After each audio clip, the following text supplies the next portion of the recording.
Made with love. An offering to our Gaia TV tribe. A sonic siege production. With the quickening. Namaste. To Hermes Trismegistus. Known by the ancient Egyptians as the great and master of masters. This little volume of Hermetic teachings is reverently dedicated. Introduction. 1. The Hermetic philosophy. 2. The 7 Hermetic principles. 3. Mental transmutation. 4. The All. 5. The mental universe. 6. The divine paradox. 7. The all in all. 8.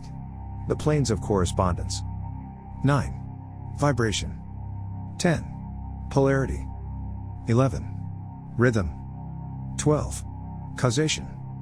13. Gender. 14. Mental gender. 15. Hermetic axioms. Introduction. We take great pleasure in presenting to the attention of students and investigators of the secret doctrines this little work based upon the world-old Hermetic teachings. There has been so little written upon this subject, notwithstanding the countless references to the teachings in the many works upon occultism, that the many earnest searchers after the arcane truths will doubtless welcome the appearance of the present volume. The purpose of this work is not the enunciation of any special philosophy or doctrine, but rather is to give to the students a statement of the truth that will serve to reconcile the many bits of occult knowledge that they may have acquired, but which are apparently opposed to each other and which often serve to discourage and disgust the beginner in the study. Our intent is not to erect a new temple of knowledge, but rather to place in the hands of the student a master key with which he may open the many inner doors in the temple of mystery through the main portals he has already entered.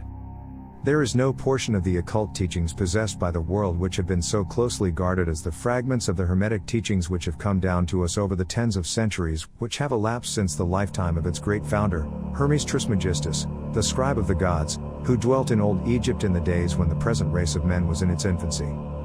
Contemporary with Abraham, and, if the legends are true, an instructor of that venerable sage, Hermes was, and is, the great central sun of occultism, whose rays have served to illumine the countless teachings which have been promulgated since his time.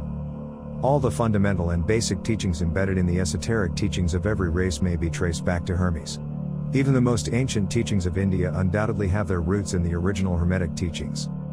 From the land of the Ganges, many advanced occultists wandered to the land of Egypt and sat at the feet of the master.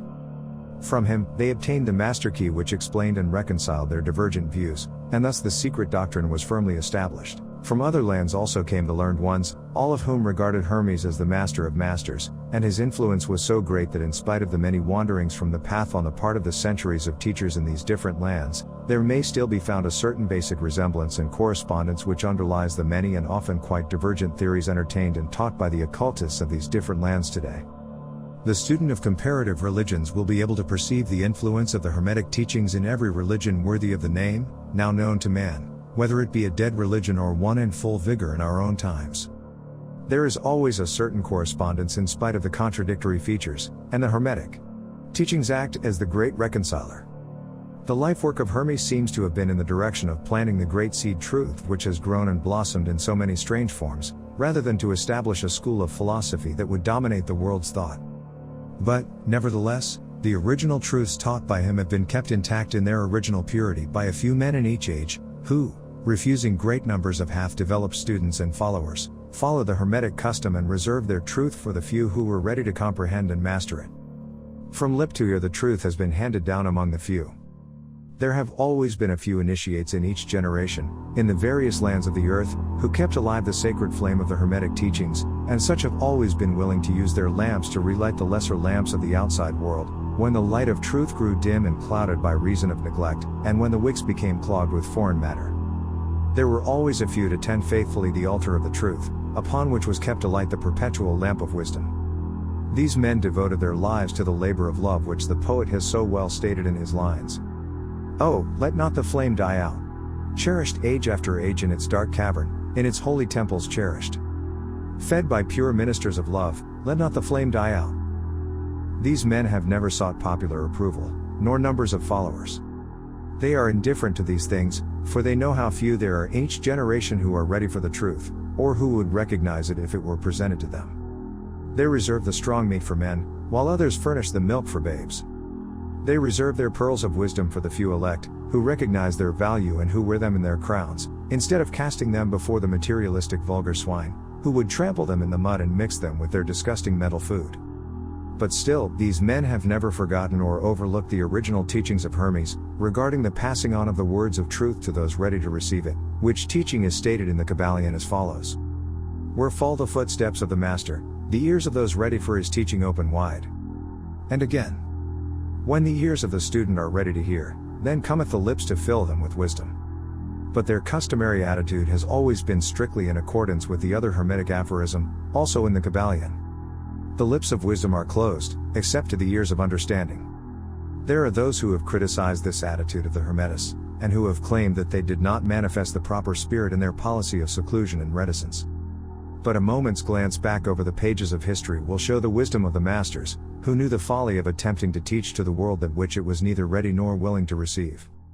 The Hermetists have never sought to be martyrs, and have, instead, sat silently aside with a pitying smile on their closed lips, while the heathen raged noisily about them in their customary amusement of putting to death and torture the honest but misguided enthusiasts, who imagined that they could force upon a race of barbarians the truth capable of being understood only by the elect who had advanced along the path.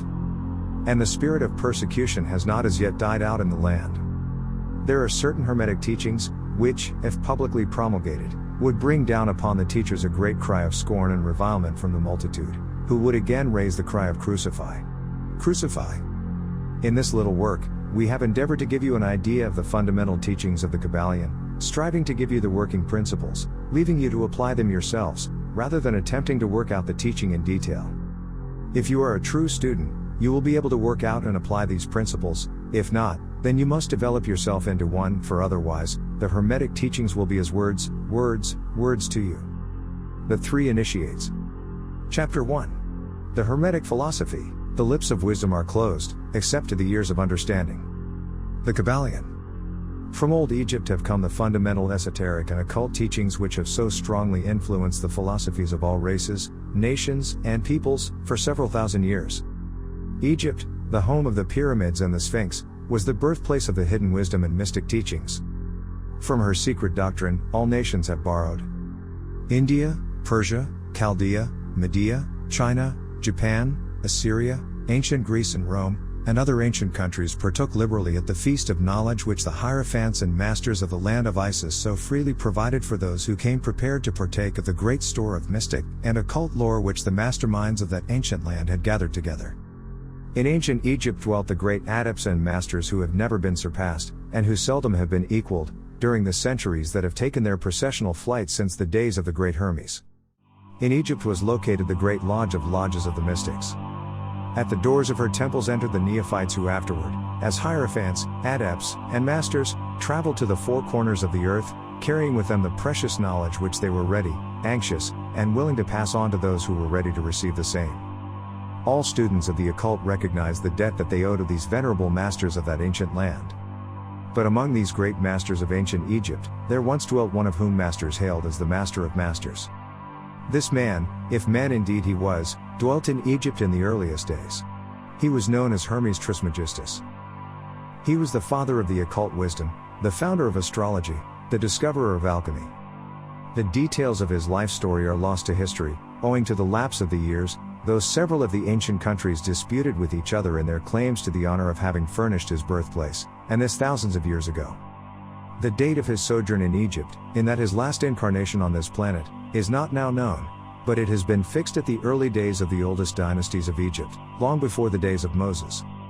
The best authorities regard him as a contemporary of Abraham, and some of the Jewish traditions go so far as to claim that Abraham acquired a portion of his mystic knowledge from Hermes himself. As the years rolled by after his passing from this plane of life, tradition recording that he lived 300 years in the flesh, the Egyptians deified Hermes, and made him one of their gods, under the name of Thoth. Years after, the people of ancient Greece also made him one of their many gods, calling him Hermes, the god of wisdom. The Egyptians revered his memory for many centuries, yes, tens of centuries, calling him the scribe of the gods, and bestowing upon him, distinctively, his ancient title, Trismegistus, which means the thrice great, the great great, the greatest great, etc. In all the ancient lands, the name of Hermes Trismegistus was revered, the name being synonymous with the fount of wisdom. Even to this day, we use the term hermetic in the sense of secret, sealed so that nothing can escape, etc. And this by reason of the fact that the followers of Hermes always observed the principle of secrecy in their teachings. They did not believe in casting pearls before swine, but rather held to the teaching milk for babes, meat for strong men, both of which maxims are familiar to readers of the Christian scriptures, but both of which had been used by the Egyptians for centuries before the Christian era. And this policy of careful dissemination of the truth has always characterized the Hermetics, even unto the present day. The Hermetic teachings are to be found in all lands, among all religions, but never identified with any particular country, nor with any particular religious sect. This because of the warning of the ancient teachers against allowing the secret doctrine to become crystallized into a creed. The wisdom of this caution is apparent to all students of history. The ancient occultism of India and Persia degenerated, and was largely lost, owing to the fact that the teachers became priests, and so mixed theology with the philosophy, the result being that the occultism of India and Persia has been gradually lost amidst the mass of religious superstition cults, creeds and gods. So it was with ancient Greece and Rome, so it was with the Hermetic teachings of the Gnostics and early Christians, which were lost at the time of Constantine, whose iron hand smothered philosophy with the blanket of theology, losing to the Christian Church that which was its very essence and spirit and causing it to grope throughout several centuries before it found the way back to its ancient faith. The indications apparent to all careful observers in this 20th century being that the Church is now struggling to get back to its ancient mystic teachings. But there were always a few faithful souls who kept alive the flame, tending it carefully, and not allowing its light to become extinguished. And thanks to these staunch hearts, and fearless minds, we have the truth still with us. But it is not found in books, to any great extent. It has been passed along from master to student, from initiate to hierophant, from lip to ear. When it was written down at all, its meaning was veiled in terms of alchemy and astrology, so that only those possessing the key could read it or write. This was made necessary in order to avoid the persecutions of the theologians of the Middle Ages, who fought the secret doctrine with fire and sword, stake, gibbet, and cross. Even to this day, there will be found but few reliable books on the Hermetic philosophy. Although there are countless references to it in many books written on various phases of occultism. And yet, the Hermetic philosophy is the only master key which will open all the doors of the occult teachings. In the early days, there was a compilation of certain basic Hermetic doctrines, passed on from teacher to student, which was known as the Kybalion. The exact significance and meaning of the term having been lost for several centuries. This teaching, however, is known to many to whom it has descended, from mouth to ear, on and on throughout the centuries. Its precepts have never been written down or printed, so far as we know. It was merely a collection of maxims, axioms, and precepts, which were non-understandable to outsiders, but which were readily understood by students, after the axioms, maxims, and precepts had been explained and exemplified by the Hermetic initiates to their neophytes. These teachings really constituted the basic principles of the art of Hermetic alchemy, which, contrary to the general belief, dealt in the mastery of mental forces, rather than material elements, the transmutation of one kind of mental vibrations into others, instead of the changing of one kind of metal into another.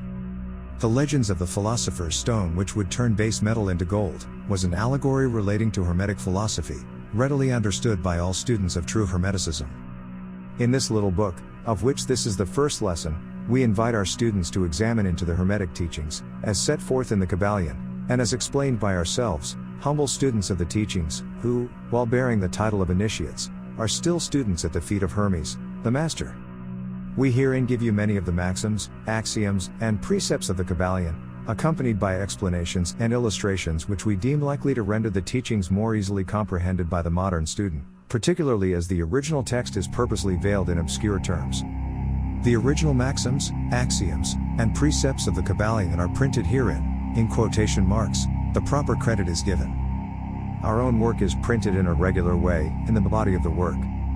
We trust that the many students to whom we now offer this little work will derive as much benefit from the study of its pages as having the many who have gone on before, treading the same path to mastery throughout the centuries that have passed since the times of Hermes Trismegistus, the Master of Masters, the Great in the words of the Kybalion.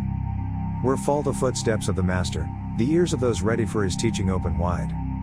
The Kybalion. When the ears of the student are ready to hear, then cometh lips to fill them with wisdom. The Kybalion. So that according to the teachings, the passage of this book to those ready for the instruction will attract the attention of such as are prepared to receive the teaching. And, likewise, when the pupil is ready to receive the truth, then will this little book come to him, or her.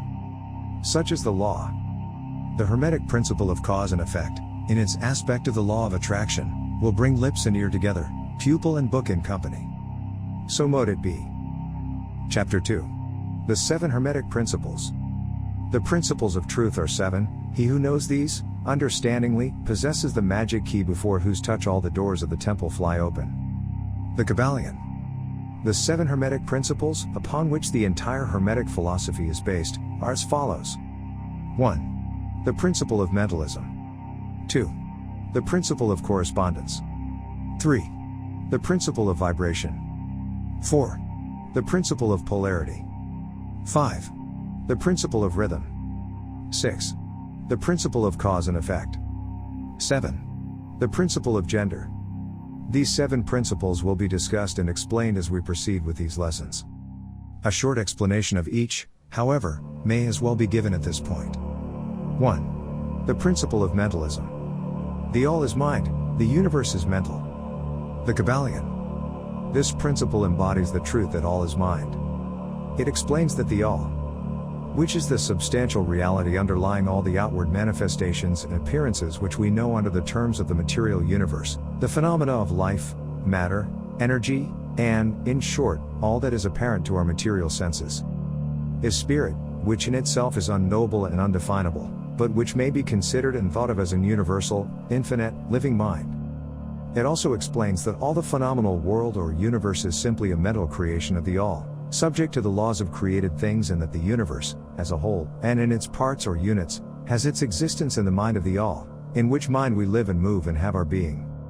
This principle, by establishing the mental nature of the universe, easily explains all of the varied mental and psychic phenomena that occupy such a large portion of the public attention, and which, without such explanation, are non-understandable and defy scientific treatment. An understanding of this great Hermetic principle of mentalism enables the individual to readily grasp the laws of the mental universe, and to apply the same to his well-being and advancement. The Hermetic student is enabled to apply intelligently the great mental laws, instead of using them in a haphazard manner. With Tyre Master Key in his possession, the student may unlock the many doors of the mental and psychic temple of knowledge, and enter the same freely and intelligently. This principle explains the true nature of energy, power, and matter, and why and how all these are subordinate to the mastery of mind. One of the old Hermetic masters wrote, long ages ago, "He who grasps the truth of the mental nature of the universe is well advanced on the path to mastery." And these words are as true today as at the time they were first written. Without this master key, mastery is impossible, and the student knocks in vain at the many doors of the temple. 2. The principle of correspondence. As above, so below.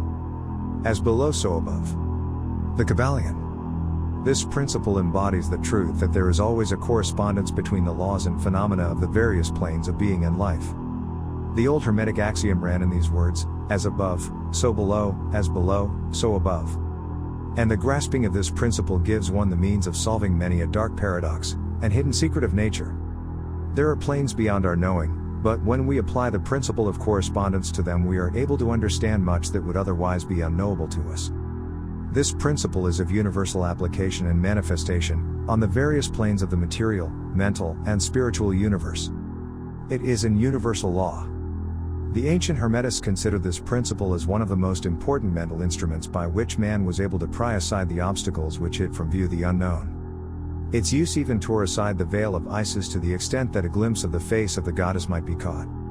Just as a knowledge of the principles of geometry enables man to measure distant suns and their movements, while seated in his observatory, so a knowledge of the principle of correspondence enables man to reason intelligently from the known to the unknown. Studying the monad, he understands the archangel. 3. The principle of vibration. Nothing rests, everything moves, everything vibrates. The Kybalion. This principle embodies the truth that everything is in motion. Everything vibrates. Nothing is at rest. Facts which modern science endorses, and which each new scientific discovery tends to verify. And yet this Hermetic principle was enunciated thousands of years ago, by the masters of ancient Egypt. This principle explains that the differences between different manifestations of matter, energy, mind, and even spirit, result largely from varying rates of vibration. From the all, which is pure spirit, down to the grossest form of matter, all is in vibration. The higher the vibration, the higher the position in the scale. The vibration of spirit is at such an infinite rate of intensity and rapidity that it is practically at rest, just as a rapidly moving will seems to be motionless. And at the other end of the scale, there are gross forms of matter whose vibrations are so low as to seem at rest. Between these poles, there are millions upon millions of varying degrees of vibration. From corpuscle and electron, atom and molecule, to worlds and universes, everything is in vibratory motion. This is also true on the planes of energy and force, which are but varying degrees of vibration, and also on the mental planes, whose states depend upon vibrations, and even onto the spiritual planes. An understanding of this principle, with the appropriate formulas, enables Hermetic students to control their own mental vibrations as well as those of others. The masters also apply this principle to the conquering of natural phenomena, in various ways. He who understands the principle of vibration, has grasped the scepter of power, says one of the old writers. 4. The principle of polarity. Everything is dual. Everything has poles. Everything has its pair of opposites. Like and unlike are the same. Opposites are identical in nature, but different in degree. Extremes meet. All truths are but half-truths. All paradoxes may be reconciled. The Kybalion. This principle embodies the truth that everything is dual, everything has two poles, everything has its pair of opposites, all of which were old Hermetic axioms. It explains the old paradoxes, that have perplexed so many, which have been stated as follows. Thesis and antithesis are identical in nature, but different in degree. Opposites are the same, differing only in degree. The pairs of opposites may be reconciled. Extremes meet. Everything is and isn't at the same time. All truths are but half-truths. Every truth is half false. There are two sides to everything, etc., etc., etc. It explains that in everything there are two poles, or opposite aspects, and that opposites are really only the two extremes of the same thing, with many varying degrees between them. To illustrate, heat and cold, although opposites, are really the same thing, the differences consisting merely of degrees of the same thing. Look at your thermometer and see if you can discover where heat terminates and cold begins. There is no such thing as absolute heat or absolute cold. The two terms heat and cold simply indicate varying degrees of the same thing, and that same thing which manifests as heat and cold is merely a form, variety, and rate of vibration. So heat and cold are simply the two poles of that which we call heat, and the phenomena attendant thereupon are manifestations of the principle of polarity. The same principle manifests in the case of light and darkness, which are the same thing, the difference consisting of varying degrees between the two poles of the phenomena. Where does darkness leave off and light begin? What is the difference between large and small? Between hard and soft? Between black and white? Between sharp and dull? Between noise and quiet? Between high and low? Between positive and negative?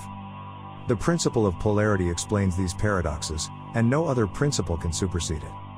The same principle operates on the mental plane. Let us take a radical and extreme example, that of love and hate, two mental states apparently totally different.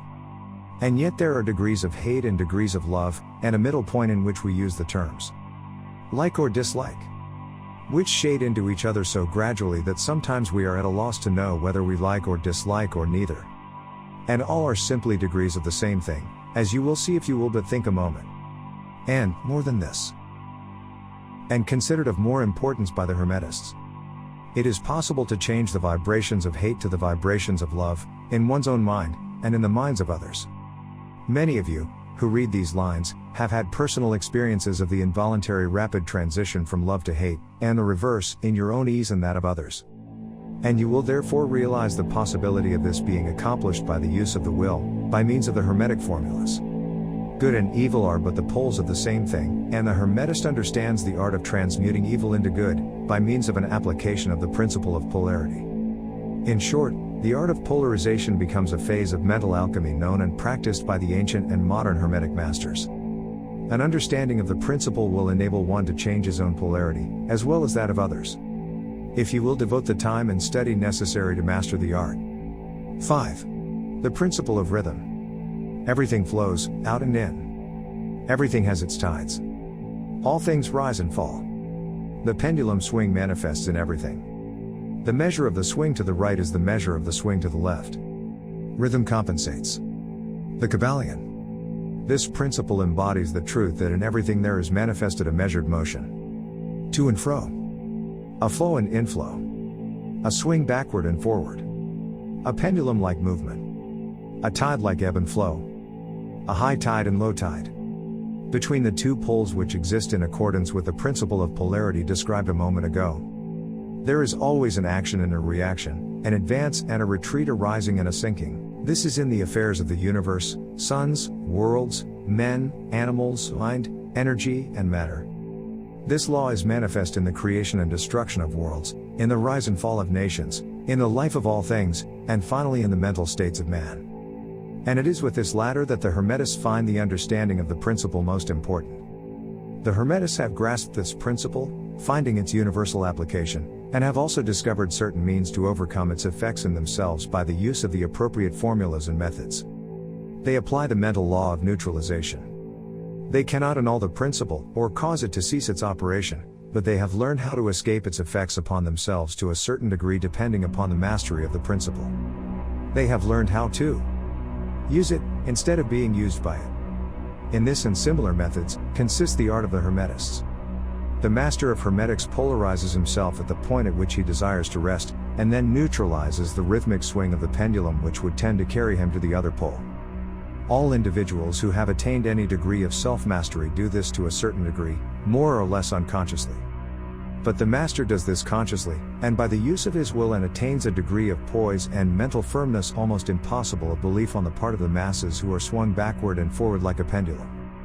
This principle and that of polarity have been closely studied by the Hermetists, and the methods of counteracting, neutralizing and using them form an important part of the Hermetic mental alchemy. 6. The principle of cause and effect. Every cause has its effect, every effect has its cause, everything happens according to law. Chance is but a name for law not recognized. There are many planes of causation, but nothing escapes the law. The Kybalion. This principle embodies the fact that there is a cause for every effect, an effect from every cause. It explains that everything happens according to law, that nothing ever merely happens, that there is no such thing as chance, that while there are various planes of cause and effect, the higher dominating the lower planes, still nothing ever entirely escapes the law. The Hermetists understand the art and methods of rising above the ordinary plane of cause and effect, to a certain degree, and by mentally rising to a higher plane they become causers instead of effects. The masses of people are carried along, obedient to environment, the wills and desires of others stronger than themselves, heredity, suggestion, and other outward causes moving them about like pawns on the chessboard of life. But the masters, rising to the plane above, dominate their moods, characters, qualities, and powers, as well as the environment surrounding them, and become movers instead of pawns. They help to play the game of life, instead of being played and moved about by other wills and environment. They use the principle instead of being its tools. The masters obey the causation of the higher planes, but they help to rule on their own plane. In this statement there is condensed a wealth of Hermetic knowledge. Let him read who can. 7. The principle of gender. Gender is in everything. Everything has its masculine and feminine principles. Gender manifests on all planes. The Kybalion. This principle embodies the truth that there is gender manifested in everything, the masculine and feminine principles ever at work. This is true not only of the physical plane, but of the mental and even the spiritual planes. On the physical plane, the principle manifests as sex, on the higher planes it takes higher forms, but the principle is ever the same. No creation, physical, mental or spiritual, is possible without this principle. An understanding of its laws will throw light on many a subject that has perplexed the minds of men. The principle of gender works ever in the direction of generation, regeneration, and creation. Everything, and every person, contains the two elements or principles, or this great principle, within it, him or her. Every male thing has the female element also. Every female contains also the male principle. If you would understand the philosophy of mental and spiritual creation, generation, and regeneration, you must understand and study this Hermetic principle. It contains the solution of many mysteries of life. We caution you that this principle has no reference to the many base, pernicious and degrading lustful theories, teachings and practices, which are taught under fanciful titles, and which are a prostitution of the great natural principle of gender. Such base revivals of the ancient infamous forms of phallicism tend to ruin mind, body and soul, and the Hermetic philosophy has ever sounded the warning note against these degraded teachings which tend toward lust, licentiousness, and perversion of nature's principles. If you seek such teachings, you must go elsewhere for them. Hermeticism contains nothing for you along these lines. To the pure, all things are pure. To the base, all things are base. Chapter 3. Mental transmutation. Mind, as well as metals and elements, may be transmuted. From state to state. Degree to degree. Condition to condition. Pole to pole. Vibration to vibration. True Hermetic transmutation is a mental art. The Kybalion. As we have stated, the Hermetists were the original alchemists, astrologers, and psychologists, Hermes having been the founder of these schools of thought. From astrology has grown modern astronomy. From alchemy has grown modern chemistry. From the mystic psychology has grown the modern psychology of the schools. But it must not be supposed that the ancients were ignorant of that which the modern schools suppose to be their exclusive and special property. The records engraved on the stones of ancient Egypt show conclusively that the ancients had a full comprehensive knowledge of astronomy. The very building of the pyramid showing the connection between their design and the study of astronomical science. Nor were they ignorant of chemistry, for the fragments of the ancient writings show that they were acquainted with the chemical properties of things. In fact, the ancient theories regarding physics are being slowly verified by the latest discoveries of modern science, notably those relating to the constitution of matter. Nor must it be supposed that they were ignorant of the so-called modern discoveries in psychology. On the contrary, the Egyptians were especially skilled in the science of psychology, particularly in the branches that the modern schools ignore, but which, nevertheless, are being uncovered under the name of psychic science, which is perplexing the psychologists of today, and making them reluctantly admit that there may be something in it after all. The truth is, that beneath the material chemistry, astronomy and psychology, that is, the psychology in its phase of brain action, the ancients possessed a knowledge of transcendental astronomy, called astrology, of transcendental chemistry, called alchemy, of transcendental psychology, called mystic psychology. They possess the inner knowledge as well as the outer knowledge, the latter alone being possessed by modern scientists. Among the many secret branches of knowledge possessed by the Hermetists, was that known as mental transmutation, which forms the subject matter of this lesson. Transmutation is a term usually employed to designate the ancient art of the transmutation of metals, particularly of the base metals, into gold. The word transmute means to change from one nature, form, or substance, into another, to transform, Webster. And accordingly, mental transmutation means the art of changing and transforming mental states, forms, and conditions into others. So you may see that mental transmutation is the art of mental chemistry, if you like the term, a form of practical mystic psychology. But this means far more than appears on the surface. Transmutation, alchemy, or chemistry, on the mental plane is important enough in its effects, to be sure, and if the art stopped there it would still be one of the most important branches of study known to man. But this is only the beginning. Let us see why. The first of the 7 Hermetic principles is the principle of mentalism, the axiom of which is the all is mind, the universe is mental.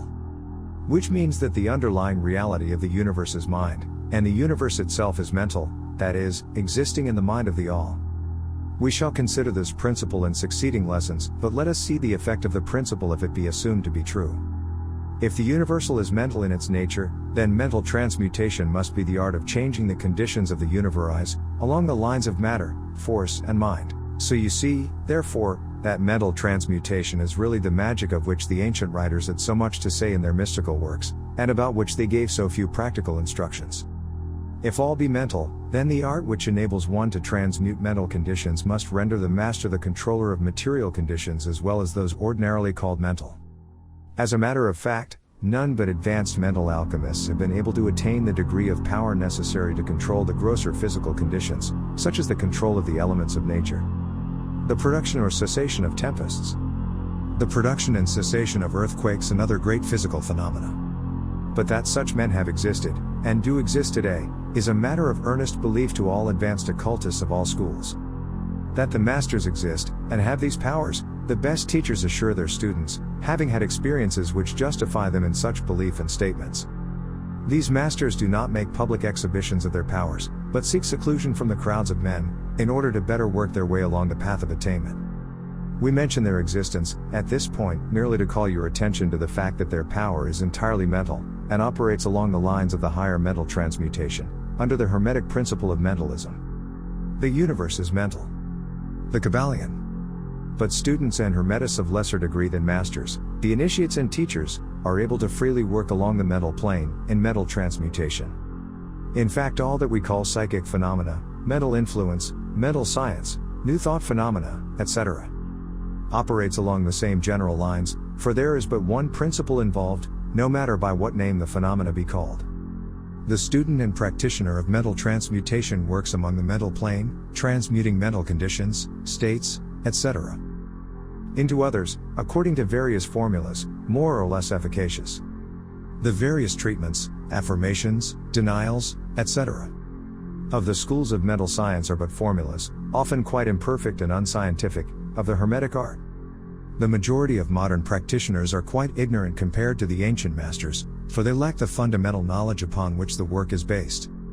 Not only may the mental states, etc., of oneself be changed or transmuted by Hermetic methods, but also the states of others may be, and are, constantly transmuted in the same way, usually unconsciously, but often consciously by some understanding the laws and principles, in cases where the people affected are not informed of the principles of self-protection. And more than this, as many students and practitioners of modern mental science know, every material condition depending upon the minds of other people may be changed or transmuted in accordance with the earnest desire, will, and treatments of person desiring changed conditions of life. The public are so generally informed regarding these things at present, that we do not deem it necessary to mention the same at length. Our purpose at this point being merely to show the Hermetic principle and art underlying all of these various forms of practice, good and evil, for the force can be used in opposite directions according to the Hermetic principles of polarity.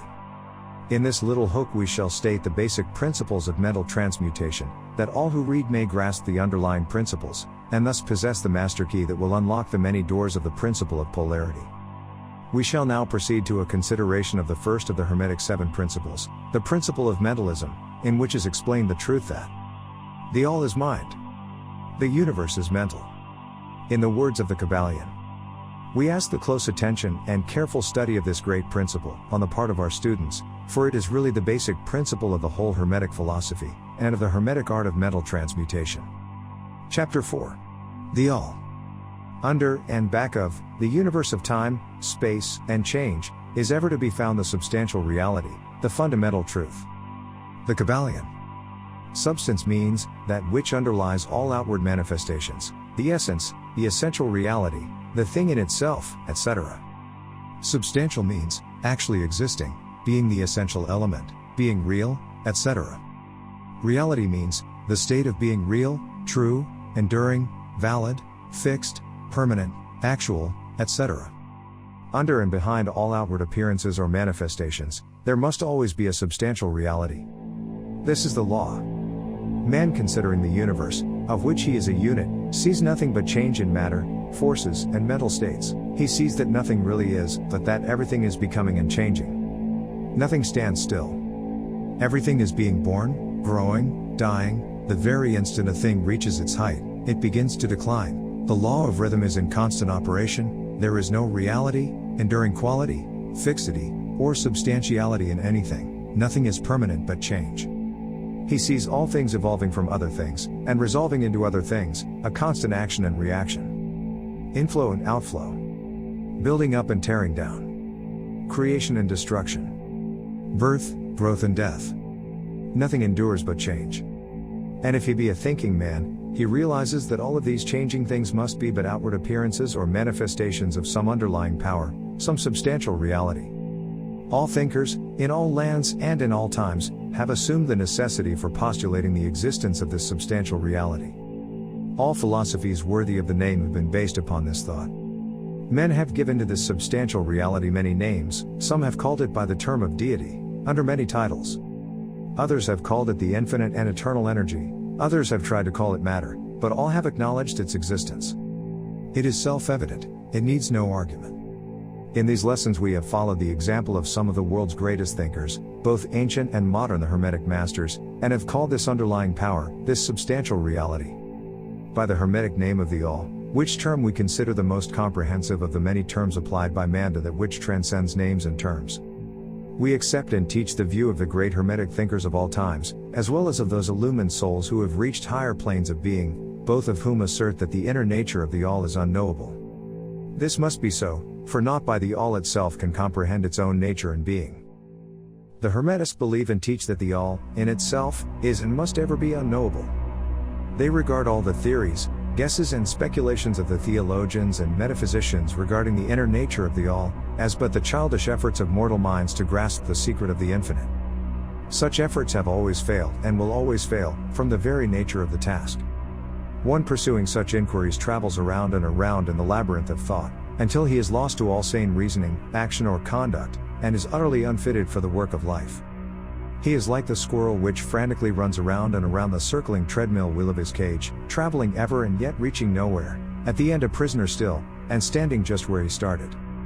And still more presumptuous are those who attempt to ascribe to the all the personality, qualities, properties, characteristics and attributes of themselves, ascribing to the all the human emotions, feelings, and characteristics, even down to the pettiest qualities of mankind, such as jealousy, susceptibility to flattery and praise, desire for offerings and worship, and all the other survivals from the days of the childhood of the race.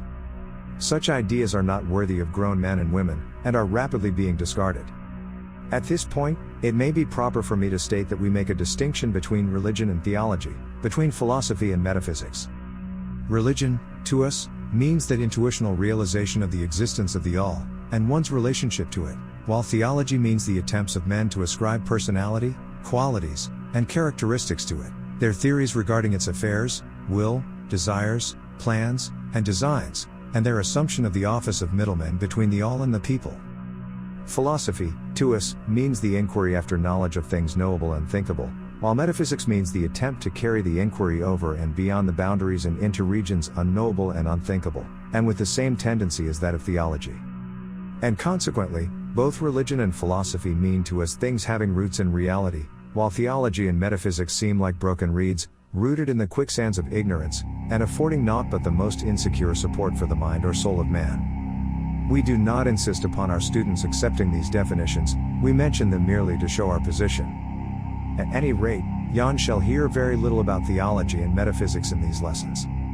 That which is the fundamental truth, the substantial reality, is beyond true naming, but the wise men call it the all. The Kybalion. In its essence, the all is unknowable.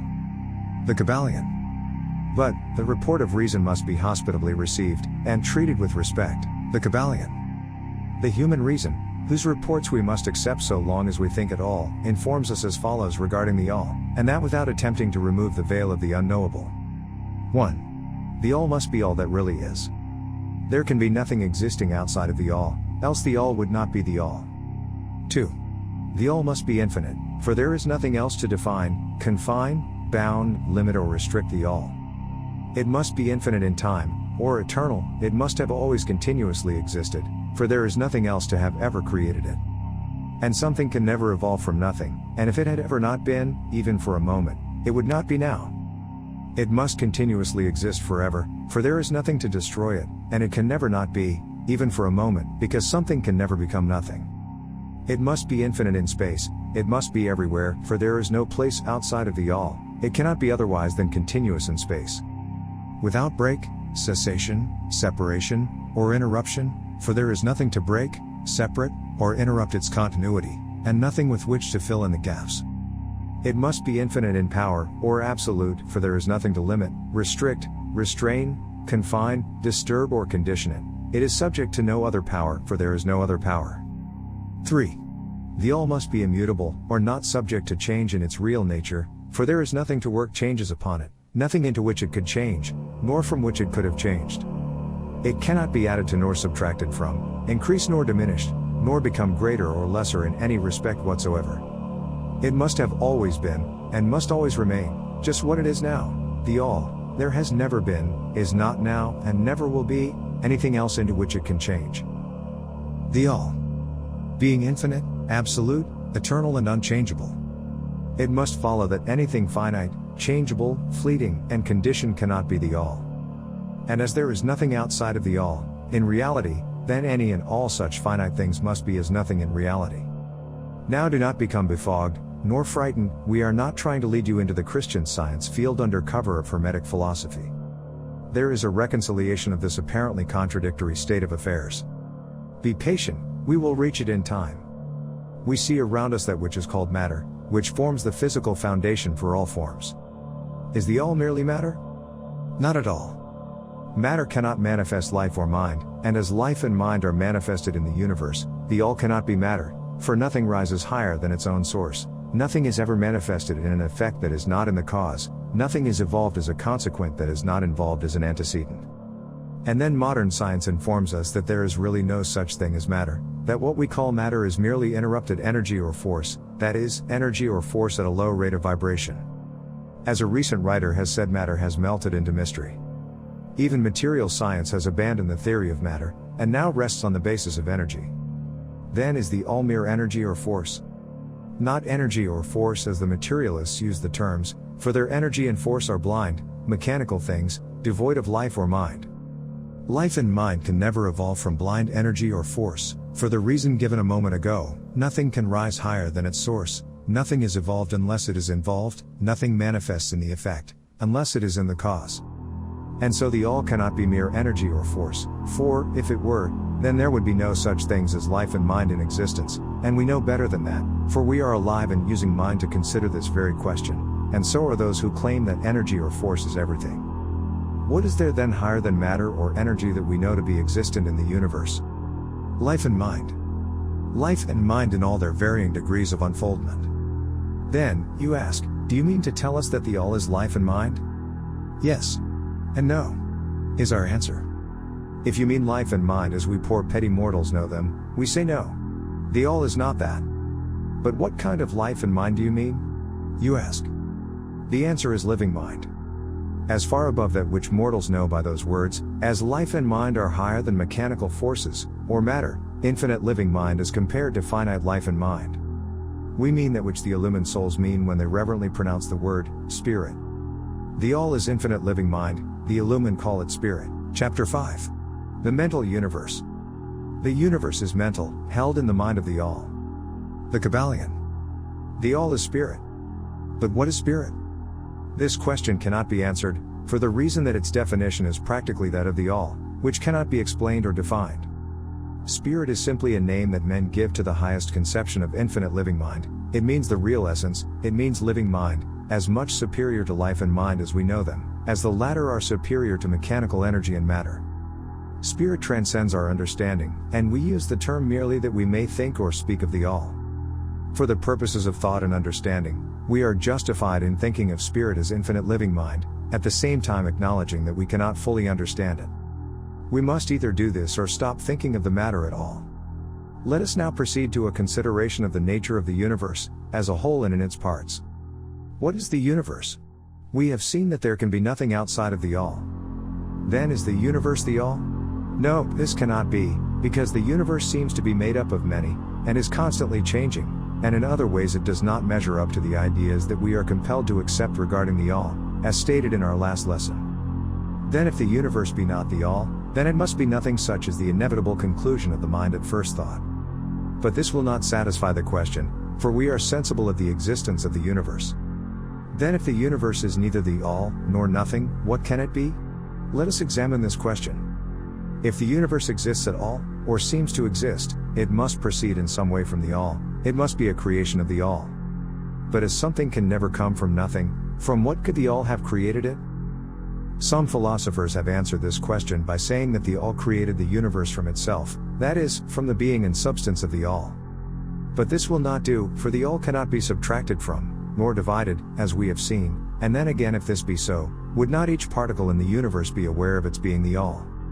The all could not lose its knowledge of itself, nor actually become an atom, or blind force, or lowly living thing. Some men, indeed, realizing that the all is indeed all, and also recognizing that they, the men, existed, have jumped to the conclusion that they and the all were identical, and they have filled the air with shouts of "I am God," to the amusement of the multitude and the sorrow of sages. The claim of the corpuscle that, "I am man," would be modest in comparison. But, what indeed is the universe, If it be not the all, not yet created by the all having separated itself into fragments? What else can it be? Of what else can it be made? This is the great question. Let us examine it carefully. We find here that the principle of correspondence, see Lesson 1, comes to our aid here. The old Hermetic axiom, as above so below, may be pressed into service at this point. Let us endeavor to get a glimpse of the workings on higher planes by examining those on our own. The principle of correspondence must apply to this as well as to other problems. Let us see. On his own plane of being, how does man create? Well, first, he may create by making something out of outside materials. But this will not do, for there are no materials outside of the all with which it may create. Well, then, secondly, man procreates or reproduces his kind by the process of begetting, which is self-multiplication accomplished by transferring a portion of his substance to his offspring. But this will not do, because the all cannot transfer or subtract a portion of itself, nor can it reproduce or multiply itself. In the first place there would be a taking away, and in the second case a multiplication or addition to the all, both thoughts being an absurdity. Is there no third way in which man creates? Yes, there is, he creates mentally. And in so doing he uses no outside materials, nor does he reproduce himself, and yet his spirit pervades the mental creation. Following the principle of correspondence, we are justified in considering that the all creates the universe mentally, in a manner akin to the process whereby man creates mental images. And here is where the report of reason tallies precisely with the report of the illumined, as shown by their teachings and writings. Such are the teachings of the wise men. Such was the teaching of Hermes. The all can create in no other way except mentally, without either using material, and there is none to use, or else reproducing itself, which is also impossible. There is no escape from this conclusion of the reason, which, as we have said, agrees with the highest teachings of the illumined. Just as you, student, may create a universe of your own in your mentality, so does the all create universes in its own mentality. But your universe is the mental creation of a finite mind, whereas that of the all is the creation of an infinite. The two are similar in kind, but infinitely different in degree. We shall examine more closely into the process of creation and manifestation, as we proceed. But this is the point to fix in your minds at this stage. The universe, and all it contains, is a mental creation of the all.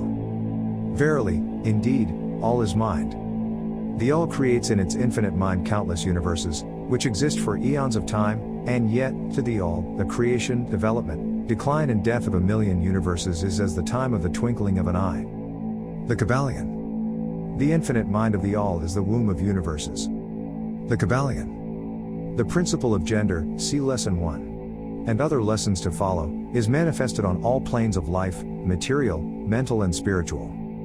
But, as we have said before, gender does not mean sex. Sex is merely a material manifestation of gender. Gender means relating to generation or creation. And wherever anything is generated or created, on any plane, the principle of gender must be manifested.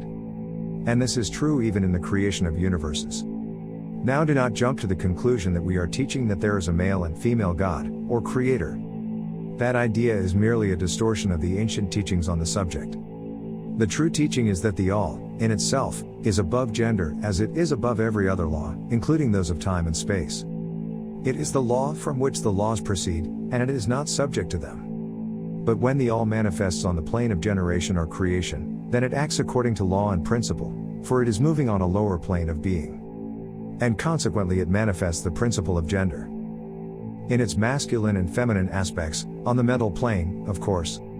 This idea may seem startling to some of you who hear it for the first time, but you have all really passively accepted it in your everyday conceptions. You speak of the fatherhood of God, and the motherhood of nature, of God, the divine Father, and nature the universal mother, and have thus instinctively acknowledged the principle of gender in the universe. Is this not so? But, the Hermetic teaching does not imply a real duality, the all is one, that two aspects are merely aspects of manifestation. The teaching is that the masculine principle manifested by the all stands, in a way, apart from the actual mental creation of the universe. It projects its will toward the feminine principle, which may be called nature, whereupon the latter begins the actual work of the evolution of the universe, from simple centers of activity on to man, and then on and on still higher, all according to well-established and firmly enforced laws of nature. If you prefer the old figures of thought, you may think of the masculine principle as God, the Father, and of the feminine principle as nature, the universal mother, from whose womb all things have been born. This is more than a mere poetic figure of speech, it is an idea of the actual process of the creation of the universe. But always remember that the all is but one, and that in its infinite mind the universe is generated, created and exists. It may help you to get the proper idea, if you will apply the law of correspondence to yourself, and your own mind. You know that the part of you which you call I, in a sense, stands apart and witnesses the creation of mental images in your own mind. The part of your mind in which the mental generation is accomplished may be called the me in distinction from the I which stands apart and witnesses and examines the thoughts, ideas and images of the me. As above, so below, remember it, and the phenomena of one plane may be employed to solve the riddles of higher or lower planes. Is it any wonder that you, the child, feel that instinctive reverence for the all, which feeling we call religion, that respect and reverence for the Father mind? Is it any wonder that, when you consider the works and wonders of nature, you are overcome with a mighty feeling which has its roots away down in your inmost being? It is the mother mind that you are pressing close up to, like a babe to the breast. Do not make the mistake of supposing that the little world you see around you, the earth, which is a mere grain of dust in the universe, is the universe itself. There are millions upon millions of such worlds, and greater.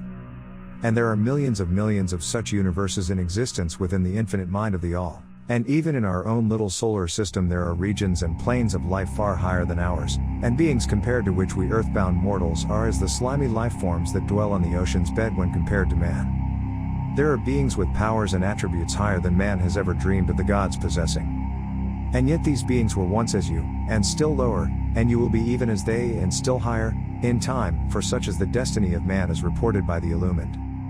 And death is not real, even in the relative sense, it is but birth to a new life, and you shall go on, and on, and on, to higher and still higher planes of life, for eons upon eons of time. The universe is your home, and you shall explore its farthest recesses before the end of time. You are dwelling in the infinite mind of the all, and your possibilities and opportunities are infinite, both in time and space.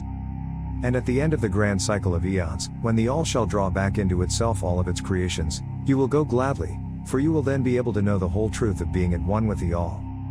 Such is the report of the illumined, those who have advanced well along the path. And, in the meantime, rest calm and serene, you are safe and protected by the infinite power of the Father-Mother mind. Within the Father-Mother mind, mortal children are at home. The Kybalion. There is not one who is fatherless, nor motherless in the universe. The Kybalion. Chapter 6. The Divine Paradox. The half-wise, recognizing the comparative unreality of the universe, imagine that they may defy its laws. Such are vain and presumptuous fools, and they are broken against the rocks and torn asunder by the elements by reason of their folly. The truly wise, knowing the nature of the universe, use law against laws. The higher against the lower, and by the art of alchemy transmute that which is undesirable into that which is worthy, and thus triumph. Mastery consists not in abnormal dreams, visions and fantastic imaginings or living, but in using the higher forces against the lower. Escaping the pains of the lower planes by vibrating on the higher. Transmutation, not presumptuous denial, is the weapon of the master. The Kybalion. This is the paradox of the universe, resulting from the principle of polarity which manifests when the all begins to create. Hearken to it, for it points the difference between half-wisdom and wisdom. While to the infinite all, the universe, its laws, its powers, its life, its phenomena, are as things witnessed in the state of meditation or dream. Yet to all that is finite, the universe must be treated as real, and life, and action, and thought, must be based thereupon, accordingly, although with an ever understanding of the higher truth. Each according to its own plane and laws. Were the all to imagine that the universe were indeed reality, then woe to the universe. For there would be then no escape from lower to higher, divineward, then would the universe become a fixity and progress would become impossible. And if man, owing to half-wisdom, acts and lives and thinks of the universe as merely a dream, akin to his own finite dreams, then indeed does it so become for him, and like a sleepwalker he stumbles ever around and around in a circle, making no progress, and being forced into an awakening at last by his falling bruised and bleeding over the natural laws which he ignored. Keep your mind ever on the star, but let your eyes watch over your footsteps, lest you fall into the mire by reason of your upward gaze. Remember the divine paradox. That while the universe is not, Still it is. Remember ever the two poles of truth. The absolute and the relative. Beware of half-truths. What Hermetists know as the law of paradox is an aspect of the principle of polarity. The Hermetic writings are filled with references to the appearance of the paradox and the consideration of the problems of life and being.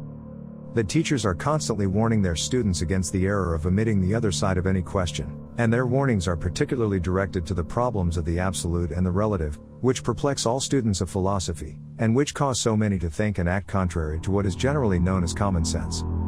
And we caution all students to be sure to grasp the divine paradox of the absolute and relative, lest they become entangled in the mire of the half-truth. With this in view, this particular lesson has been written. Read it carefully.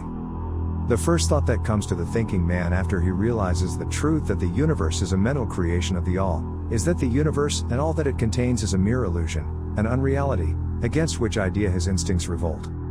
But this, like all other great truths, must be considered both from the absolute and the relative points of view. From the absolute viewpoint, of course, the universe is in the nature of an illusion, a dream, a phantasmagoria, as compared to the all in itself. We recognize this even in our ordinary view, for we speak of the world as a fleeting show that comes and goes, is born and dies, for the element of impermanence and change, finiteness and unsubstantiality, must ever be connected with the idea of a created universe when it is contrasted with the idea of the all, no matter what may be our beliefs concerning the nature of both. Philosopher, metaphysician, scientist and theologian all agree upon this idea, and the thought is found in all forms of philosophical thought and religious conceptions, as well as in the theories of the respective schools of metaphysics and theology. So, the Hermetic teachings do not preach the unsubstantiality of the universe in any stronger terms than those more familiar to you, although their presentation of the subject may seem somewhat more startling. Anything that has a beginning and an ending must be, in a sense, unreal and untrue, and the universe comes under the rule, in all schools of thought. From the absolute point of view, there is nothing real except the all. No matter what terms we may use in thinking of, or discussing the subject. Whether the universe be created of matter, or whether it be a mental creation in the mind of the all. It is unsubstantial, non-enduring, a thing of time, space and change. We want you to realize this fact thoroughly, before you pass judgment on the Hermetic conception of the mental nature of the universe. Think over any and all of the other conceptions, and see whether this be not true of them.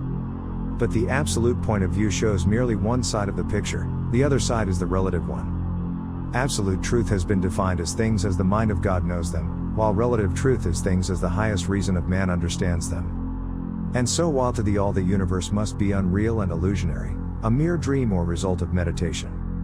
Nevertheless, to the finite minds forming a part of that universe, and viewing it through mortal faculties, the universe is very real indeed, and must be so considered.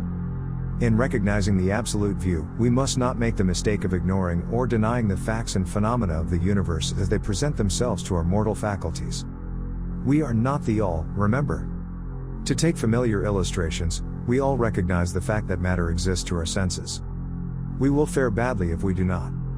And yet, even our finite minds understand the scientific dictum that there is no such thing as matter from a scientific point of view. That which we call matter is held to be merely an aggregation of atoms, which atoms themselves are merely a grouping of units of force, called electrons or ions, vibrating and in constant circular motion. We kick a stone and we feel the impact, it seems to be real, notwithstanding that we know it to be merely what we have stated above. But remember that our foot, which feels the impact by means of our brains, is likewise matter, so constituted of electrons, and for that matter so are our brains. And, at the best, if it were not by reason of our mind, we would not know the foot or stone at all. Then again, the ideal of the artist or sculptor, which he is endeavoring to reproduce in stone or on canvas, seems very real to him. So do the characters in the mind of the author, or dramatist, which he seeks to express so that others may recognize them. And if this be true in the case of our finite minds, what must be the degree of reality in the mental images created in the mind of the infinite? Oh, friends, to mortals this universe of mentality is very real indeed, it is the only one we can ever know, though we rise from plane to plane, higher and higher in it. To know it otherwise, by actual experience, we must be the all itself. It is true that the higher we rise in the scale, the nearer to the mind of the Father we reach, the more apparent becomes the illusory nature of finite things, but not until the all finally withdraws us into itself does the vision actually vanish. So, we need not dwell upon the feature of illusion. Rather let us, recognizing the real nature of the universe, seek to understand its mental laws, and endeavor to use them to the best effect in our upward progress through life, as we travel from plane to plane of being. The laws of the universe are nonetheless iron laws because of the mental nature. All, except the all, are bound by them. What is in the infinite mind of the all is real in a degree second only to that reality itself which is vested in the nature of the all. So, do not feel insecure or afraid, we are all held firmly in the infinite mind of the all, and there is naught to hurt us or for us to fear. There is no power outside of the all to affect us. So we may rest calm and secure. There is a world of comfort and security in this realization when once attained. Then calm and peaceful do we sleep, rocked in the cradle of the deep, resting safely on the bosom of the ocean of infinite mind, which is the all. In the all, indeed, do we live and move and have our being. Matter is nonetheless matter to us. While we dwell on the plane of matter, although we know it to be merely an aggregation of electrons, or particles of force, vibrating rapidly and gyrating around each other in the formations of atoms. The atoms in turn vibrating and gyrating, forming molecules, which latter in turn form larger masses of matter. Nor does matter become less matter, when we follow the inquiry still further, and learn from the Hermetic teachings, that the force of which the electrons are but units is merely a manifestation of the mind of Tile All, and like all else in the universe is purely mental in its nature. While on the plane of matter, we must recognize its phenomena.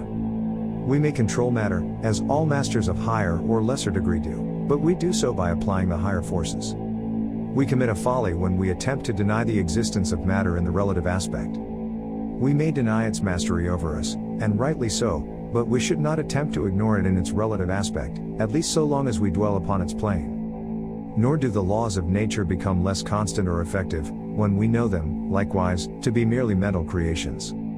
They are in full effect on the various planes. We overcome the lower laws, by applying still higher ones, and in this way only.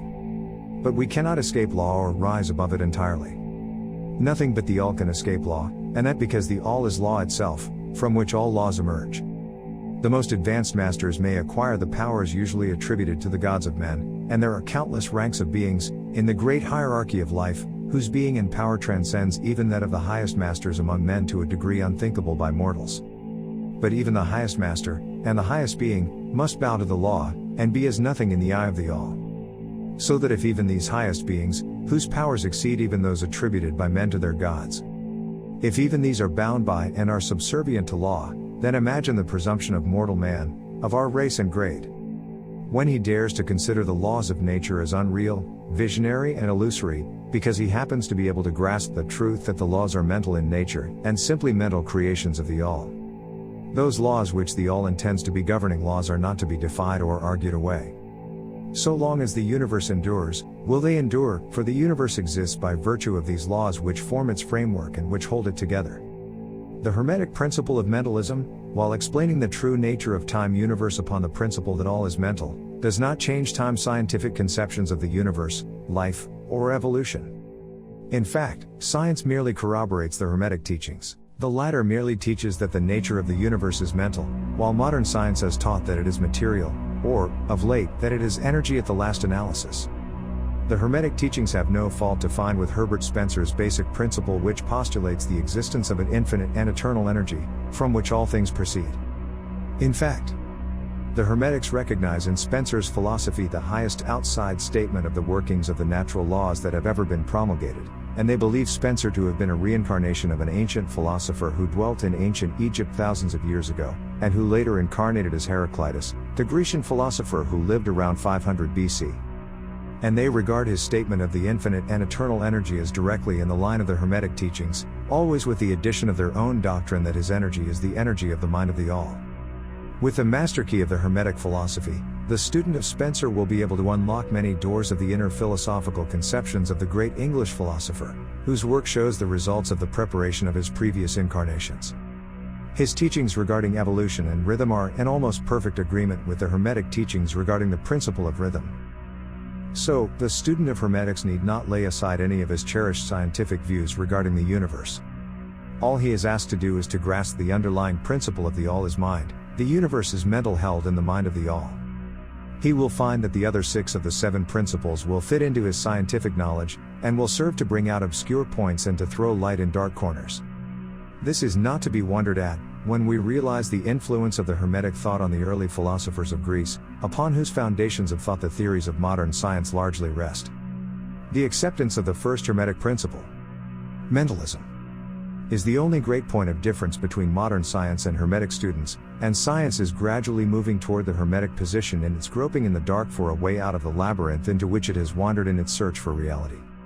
The purpose of this lesson is to impress upon the minds of our students the fact that, to all intents and purposes, the universe and its laws, and its phenomena are just as real, so far as man is concerned, as they would be under the hypotheses of materialism or energism. Under any hypothesis, the universe in its outer aspect is changing, ever-flowing, and transitory, and therefore devoid of substantiality and reality. But, note the other pole of the truth, under any of the same hypotheses, we are compelled to act and live as if the fleeting things were real and substantial. With this difference, always, between the various hypotheses, that under the old views mental power was ignored as a natural force, while under mentalism it becomes the greatest natural force. And this one difference revolutionizes life, to those who understand the principle and its resulting laws and practice. So, finally, students all, grasp the advantage of mentalism, and learn to know, use and apply the laws resulting therefrom. But do not yield to the temptation which, as the Kybalion states, overcomes the half-wise and which causes them to be hypnotized by the apparent unreality of things, the consequence being that they wander about like dream people dwelling in a world of dreams, ignoring the practical work and life of man, the end being that they are broken against the rocks and torn asunder by the elements, by reason of their folly. Rather follow the example of the wise, which the same authority states, use law against laws, the higher against the lower, and by the art of alchemy transmute that which is undesirable into that which is worthy, and thus triumph. Following the authority, let us avoid the half-wisdom, which is folly, which ignores the truth that mastery consists not in abnormal dreams, visions, and fantastic imaginings or living, but in using the higher forces against the lower, escaping the pains of the lower planes by vibrating on the higher. Remember always, student, that transmutation, not presumptuous denial, is the weapon of the master. The above quotations are from the Kybalion, and are worthy of being committed to memory by the student. We do not live in a world of dreams, but in a universe which, while relative, is real so far as our lives and actions are concerned. Our business in the universe is not to deny its existence, but to live. Using the laws to rise from lower to higher, living on, doing the best that we can under the circumstances arising each day, and living, so far as is possible, to our highest ideas and ideals. The true meaning of life is not known to men on this plane, if, indeed, to any, but the highest authorities, and our own intuitions, teach us that we will make no mistake in living up to the best that is in us, so far as is possible, and realizing the universal tendency in the same direction in spite of apparent evidences to the contrary. We are all on the path, and the road leads upward ever, with frequent resting places. Read the message of the Kybalion, and follow the example of the wise, avoiding the mistake of the half-wise who perish by reason of their folly. Chapter 7. The All in All. While all is in the all, it is equally true that the all is in all. To him who truly understands this truth hath come great knowledge. The Kybalion.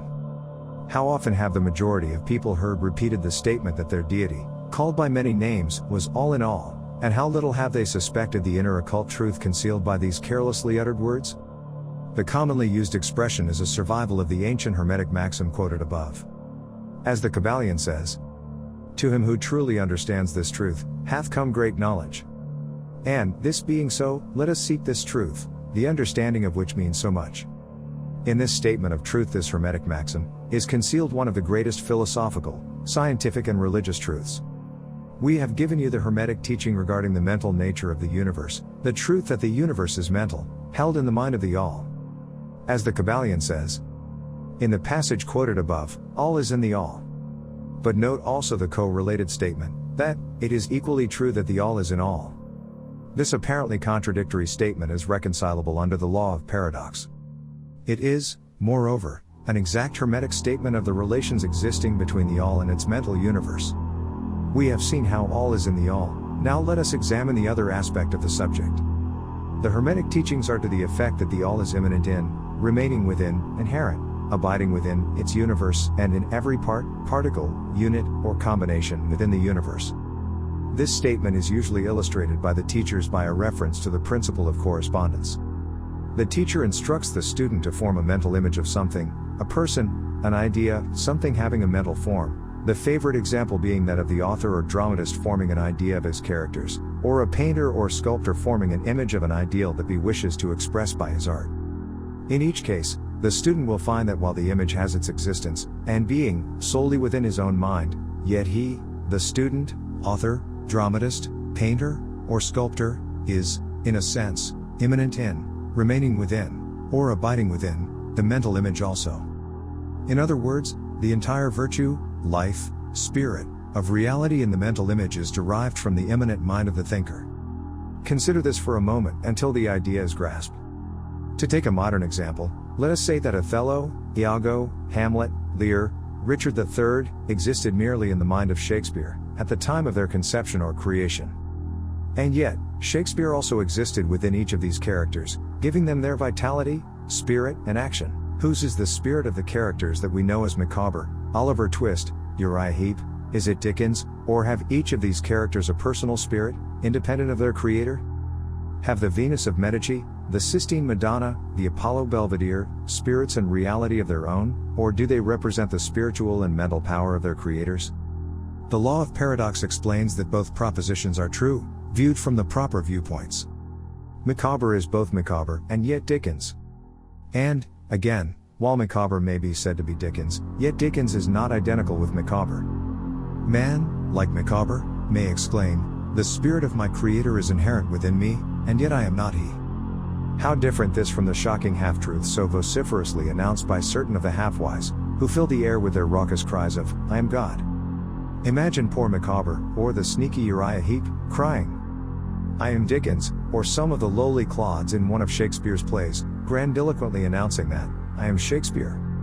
The all is in the earthworm, and yet the earthworm is far from being the all, and still the wonder remains, that though the earthworm exists merely as a lowly thing, created and having its being solely within the mind of the all, yet the all is immanent in the earthworm, and in the particles that go to make up the earthworm. Can there be any greater mystery than this of all in the all, and the all in all?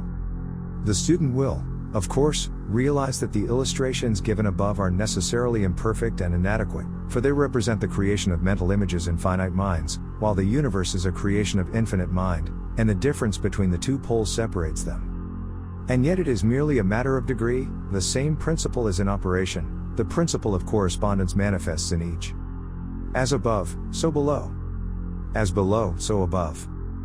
And, in the degree that man realizes the existence of the indwelling spirit immanent within his being, so will he rise in the spiritual scale of life. This is what spiritual development means, the recognition, realization, and manifestation of the spirit within us. Try to remember this last definition, that of spiritual development. It contains the truth of true religion. There are many planes of being, many subplanes of life, many degrees of existence in the universe. And all depend upon the advancement of beings in the scale, of which scale the lowest point is the grossest matter, the highest being separated only by the thinnest division from the spirit of the all. And, upward and onward along the scale of life, everything is moving. All are on the path, whose end is the all. All progress is a returning home. All is upward and onward, in spite of all seemingly contradictory appearances. Such is the message of the illumined. The Hermetic teachings concerning the process of the mental creation of the universe are that at the beginning of the creative cycle, the all, in its aspect of being, projects its will toward its aspect of becoming, and the process of creation begins. It is taught that the process consists of the lowering of vibration until a very low degree of vibratory energy is reached, at which point the grossest possible form of matter is manifested. This process is called the stage of involution, in which the all becomes involved, or wrapped up, in its creation. This process is believed by the Hermetists to have a correspondence to the mental process of an artist, writer, or inventor, who becomes so wrapped up in his mental creation as to almost forget his own existence and who, for the time being, almost lives in his creation. If instead of wrapped we use the word wrapped, perhaps we will give a better idea of what is meant. This involuntary stage of creation is sometimes called the outpouring of the divine energy, just as the evolutionary state is called the indrawing.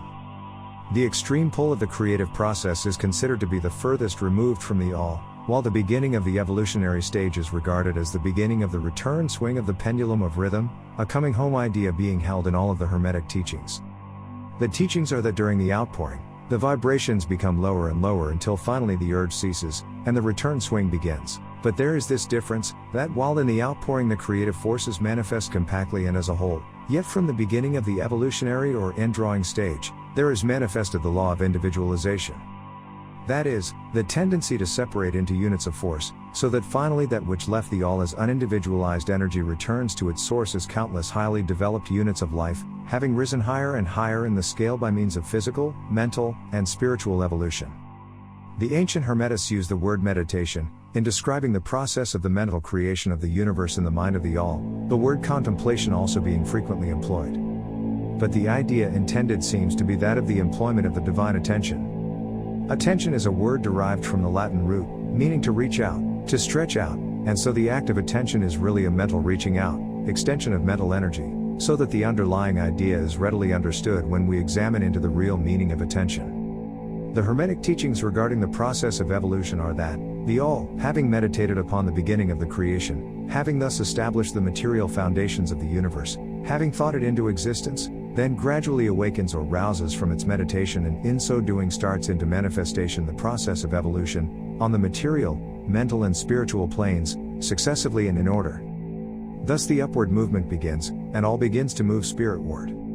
Matter becomes less gross, the units spring into being, the combinations begin to form, life appears and manifests in higher and higher forms, and mind becomes more and more in evidence, the vibrations constantly becoming higher. In short, the entire process of evolution, in all of its phases, begins and proceeds according to the established laws of the indrawing process.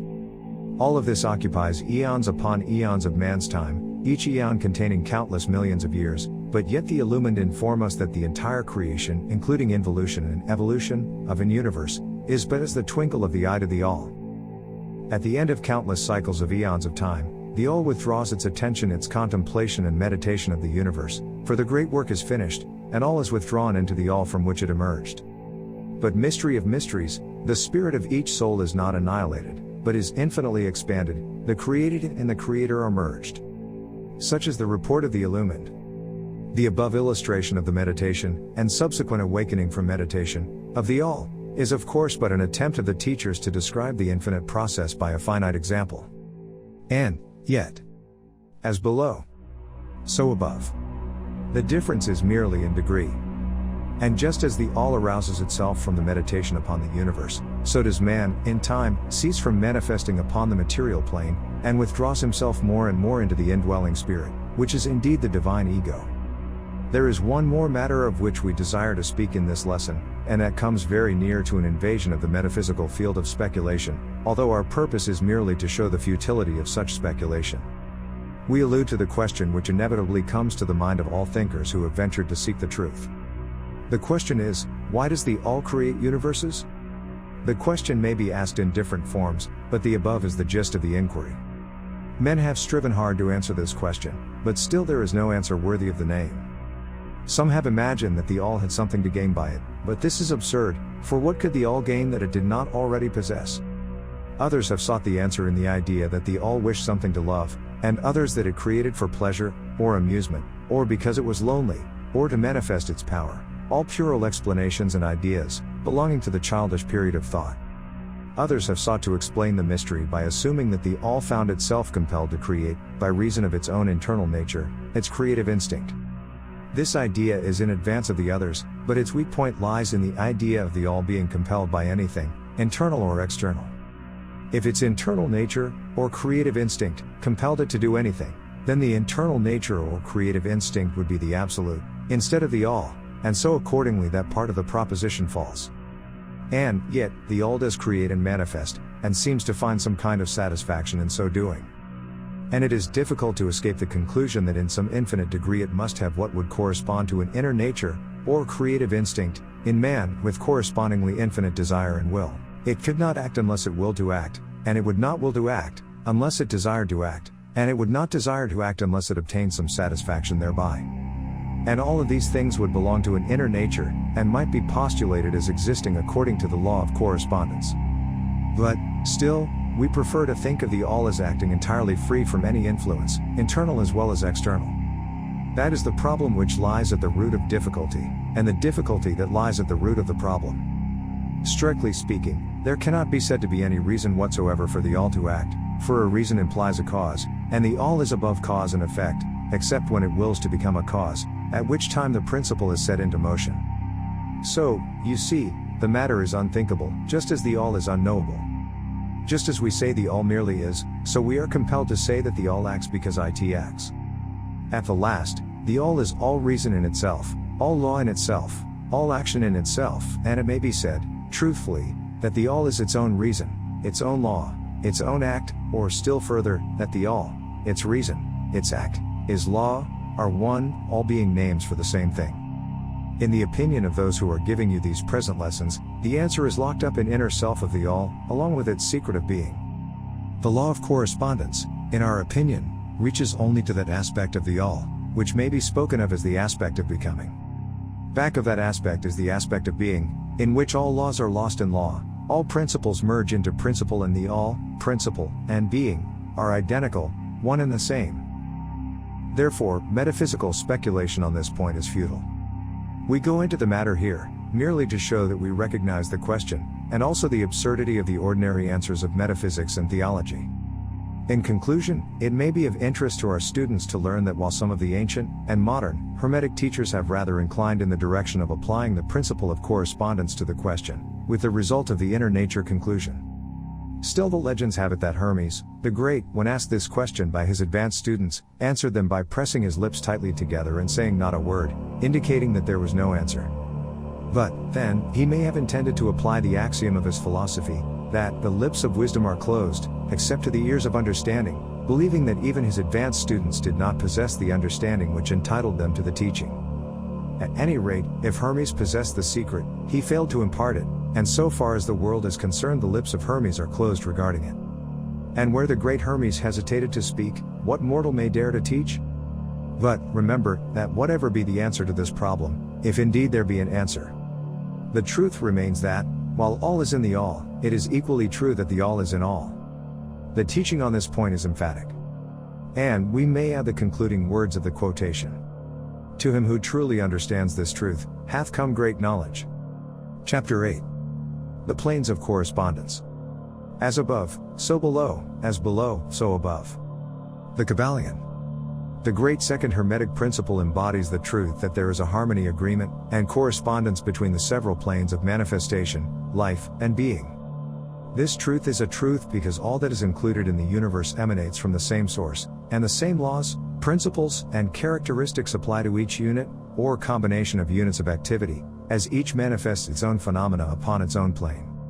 For the purpose of convenience of thought and stuck, the Hermetic philosophy considers that the universe may be divided into three great classes of phenomena, known as the three great planes, namely 1. The great physical plane. 2. The great mental plane. 3. The great spiritual plane. These divisions are more or less artificial and arbitrary, for the truth is that all of the three divisions are but ascending degrees of the great scale of life, the lowest point of which is undifferentiated matter, and the highest point that of spirit. And, moreover, the different planes shade into each other, so that no hard and fast division may be made between the higher phenomena of the physical and the lower of the mental, or between the higher of the mental and the lower of the physical. In short, the three great planes may be regarded as three great groups of degrees of life manifestation. While the purposes of this little book do not allow us to enter into an extended discussion of, or explanation of, the subject of these different planes, still we think it well to give a general description of the same at this point.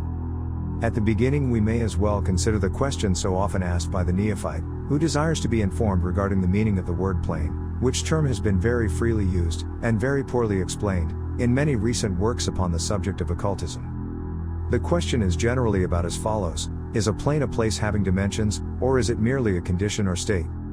We answer, no, not a place, nor ordinary dimension of space, and yet more than a state or condition. It may be considered as a state or condition, and yet the state or condition is a degree of dimension, in a scale subject to measurement. Somewhat paradoxical, is it not?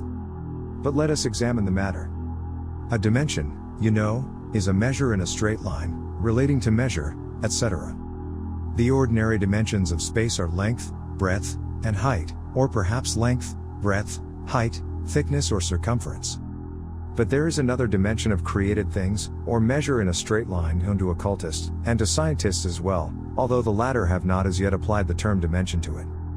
And this new dimension, which, by the way, is the much speculated about fourth dimension, is the standard used in determining the degrees or planes.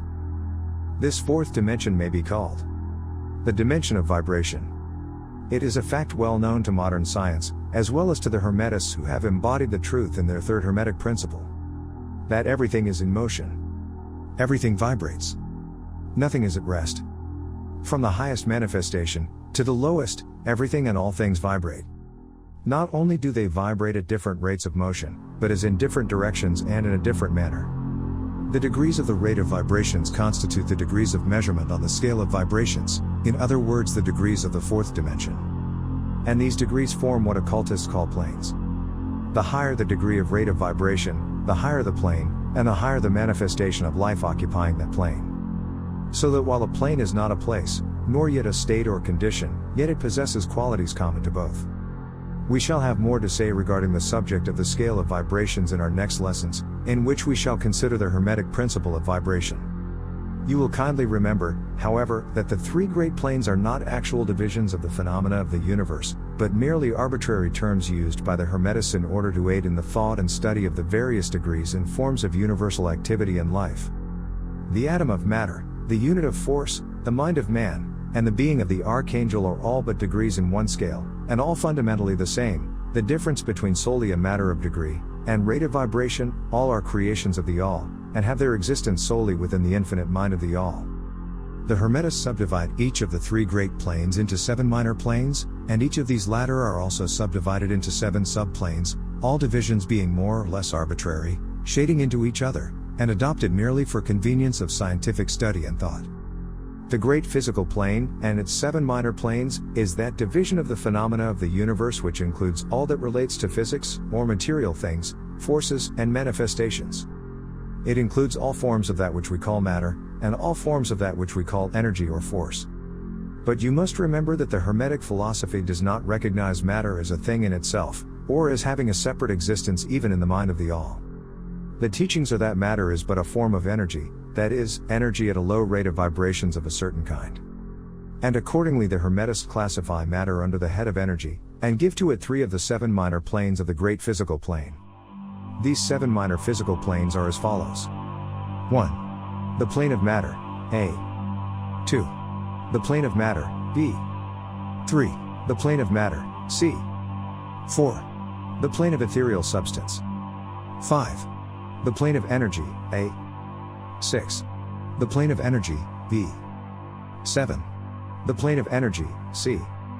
The plane of matter, A, comprises the forms of matter in its form of solids, liquids, and gases, as generally recognized by the textbooks on physics. The plane of matter, B, comprises certain higher and more subtle forms of matter of the existence of which modern science is but now recognizing, the phenomena of radiant matter, in its phases of radium, etc., belonging to the lower subdivision of this minor plane.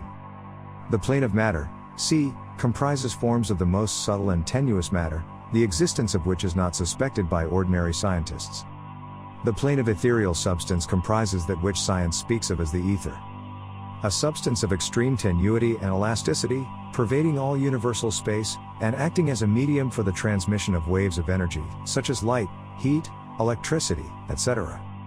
This ethereal substance forms a connecting link between matter, so-called, and energy, and partakes of the nature of each. The Hermetic teachings, however, instruct that this plane has 7 subdivisions, as have all of the minor planes, and that in fact there are 7 ethers, instead of but 1. Next above the plane of ethereal substance comes the plane of energy, A, which comprises the ordinary forms of energy known to science, its 7 subplanes being, respectively, heat, light, magnetism, electricity, and attraction, including gravitation, cohesion, chemical affinity, etc., and several other forms of energy indicated by scientific experiments but not as yet named or classified. The plane of energy, B, comprises 7 subplanes of higher forms of energy not as yet discovered by science, but which have been called nature's finer forces and which are called into operation in manifestations of certain forms of mental phenomena, and by which such phenomena becomes possible. The plane of energy, C, comprises 7 subplanes of energy so highly organized that it bears many of the characteristics of life, but which is not recognized by the minds of men on the ordinary plane of development, being available for the use on beings of the spiritual plane alone. Such energy is unthinkable to ordinary man, and may be considered almost as the divine power. The beings employing the same are as gods compared even to the highest human types known to us. The great mental plane comprises those forms of living things known to us in ordinary life, as well as certain other forms not so well known except to the occultist. The classification of the 7 minor mental planes is more or less satisfactory and arbitrary, unless accompanied by elaborate explanations which are foreign to the purpose of this particular work, but we may as well mention them. They are as follows. 1. The plane of mineral mind. 2. The plane of elemental mind, A. 3. The plane of plant mind. 4. The plane of elemental mind, B. 5. The plane of animal mind. 6. The plane of elemental mind, C. 7. The plane of human mind. The plane of mineral mind comprises the states or conditions of the units or entities, or groups and combinations of the same, which animate the forms known to us as minerals, chemicals, etc. These entities must not be confounded with the molecules, atoms and corpuscles themselves, the latter being merely the material bodies or forms of these entities, just as a man's body is but his material form and not himself. These entities may be called souls in one sense, and are living beings of a low degree of development, life, and mind, just a little more than the units of living energy which comprise the higher subdivisions of the highest physical plane. The average mind does not generally attribute the possession of mind, soul, or life, to the mineral kingdom, but all occultists recognize the existence of the same, and modern science is rapidly moving forward to the point of view of the Hermetic. In this respect, the molecules, atoms and corpuscles have their loves and hates, likes and dislikes, attractions and repulsions, affinities and non-affinities, etc., and some of the more daring of modern scientific minds have expressed the opinion that the desire and will, emotions and feelings, of the atoms differ only in degree from those of men. We have no time or space to argue this matter here. All occultists know it to be a fact, and others are referred to some of the more recent scientific works for outside corroboration. There are the usual 7 subdivisions to this plane. The plane of elemental mind, A, comprises the state or condition and degree of mental and vital development of a class of entities unknown to the average man, but recognized to occultists. They are invisible to the ordinary senses of man, but, nevertheless, exist and play their part of the drama of the universe. Their degree of intelligence is between that of the mineral and chemical entities on the one hand, and of the entities of the plant kingdom on the other. There are 7 subdivisions to this plane, also. The plane of plant mind, in its 7 subdivisions, comprises the states or conditions of the entities comprising the kingdoms of the plant world, the vital and mental phenomena of which is fairly well understood by the average intelligent person. Many new and interesting scientific works regarding mind and life in plants having been published during the last decade. Plants have life, mind and souls, as well as have the animals, man, and Superman. The plane of elemental mind, B, in its 7 subdivisions, comprises the states and conditions of a higher form of elemental or unseen entities, playing their part in the general work of the universe, the mind and life of which form a part of the scale between the plane of plant mind and the plane of animal mind, the entities partaking of the nature of both. The plane of animal mind, in its 7 subdivisions, comprises the states and conditions of the entities, beings, or souls, animating the animal forms of life, familiar to us all. It is not necessary to go into details regarding this kingdom or plane of life, for the animal world is as familiar to us as is our own. The plane of elemental mind, C, in its 7 subdivisions, comprises those entities or beings, invisible as are all such elemental forms, which partake of the nature of both animal and human life in a degree and in certain combinations. The highest forms are semi-human in intelligence. The plane of human mind, in its 7 subdivisions, comprises those manifestations of life and mentality which are common to man, in his various grades, degrees, and divisions. In this connection, we wish to point out the fact that the average man of today occupies but the 4th subdivision of the plane of human mind, and only the most intelligent have crossed the borders of the 5th subdivision. It has taken the race millions of years to reach this stage, and it will take many more years for the race to move on to the 6th and 7th subdivisions, and beyond. But, remember, that there have been races before us which have passed through these degrees, and then on to higher planes. Our own race is the fifth, with stragglers from the fourth, which has set foot upon the path. And, then there are a few advanced souls of our own race who have outstripped the masses, and who have passed on to the sixth and seventh subdivision, and some few being still further on. The man of the sixth subdivision will be the Superman, he of the seventh will be the Overman. In our consideration of the 7 minor mental planes, we have merely referred to the 3 elementary planes in a general way. We do not wish to go into this subject in detail in this work, for it does not belong to this part of the general philosophy and teachings. But we may say this much, in order to give you a little clearer idea of the relations of these planes to the more familiar ones. The elementary planes bear the same relation to the planes of mineral, plant, animal and human mentality and life, that the black keys on the piano do to the white keys. The white keys are sufficient to produce music, but there are certain scales, melodies, and harmonies, in which the black keys play their part, and in which their presence is necessary. They are also necessary as connecting links of soul condition, entity states, etc. between the several other planes, certain forms of development being attained therein. This last fact giving to the reader who can read between the lines a new light upon the processes of evolution, and a new key to the secret door of the leaps of life between kingdom and kingdom. The great kingdoms of elementals are fully recognized by all occultists, and the esoteric writings are full of mention of them. The readers of Bulwer Zanoni and similar tales will recognize the entities inhabiting these planes of life. Passing on from the great mental plane to the great spiritual plane, what shall we say? How can we explain these higher states of being, life, and mind, to minds as yet unable to grasp and understand the higher subdivisions of the plane of human mind? The task is impossible. We can speak only in the most general terms. How may light be described to a man born blind, how sugar, to a man who has never tasted anything sweet, how harmony, to one born deaf? All that we can say is that the 7 minor planes of the great spiritual plane, each minor plane having its 7 subdivisions, comprise beings possessing life, mind and form as far above that of man of today as the latter is above the earthworm, mineral or even certain forms of energy or matter. The life of these beings so far transcends ours, that we cannot even think of the details of the same. Their minds so far transcend ours, that to them we scarcely seem to think, and our mental processes seem almost akin to material processes. The matter of which their forms are composed is of the highest planes of matter, nay, some are even said to be clothed in pure energy. What may be said of such beings? On the 7 minor planes of the great spiritual plane exist beings of whom we may speak as angels, archangels, demigods. On the lower minor planes dwell those great souls whom we call masters and adepts.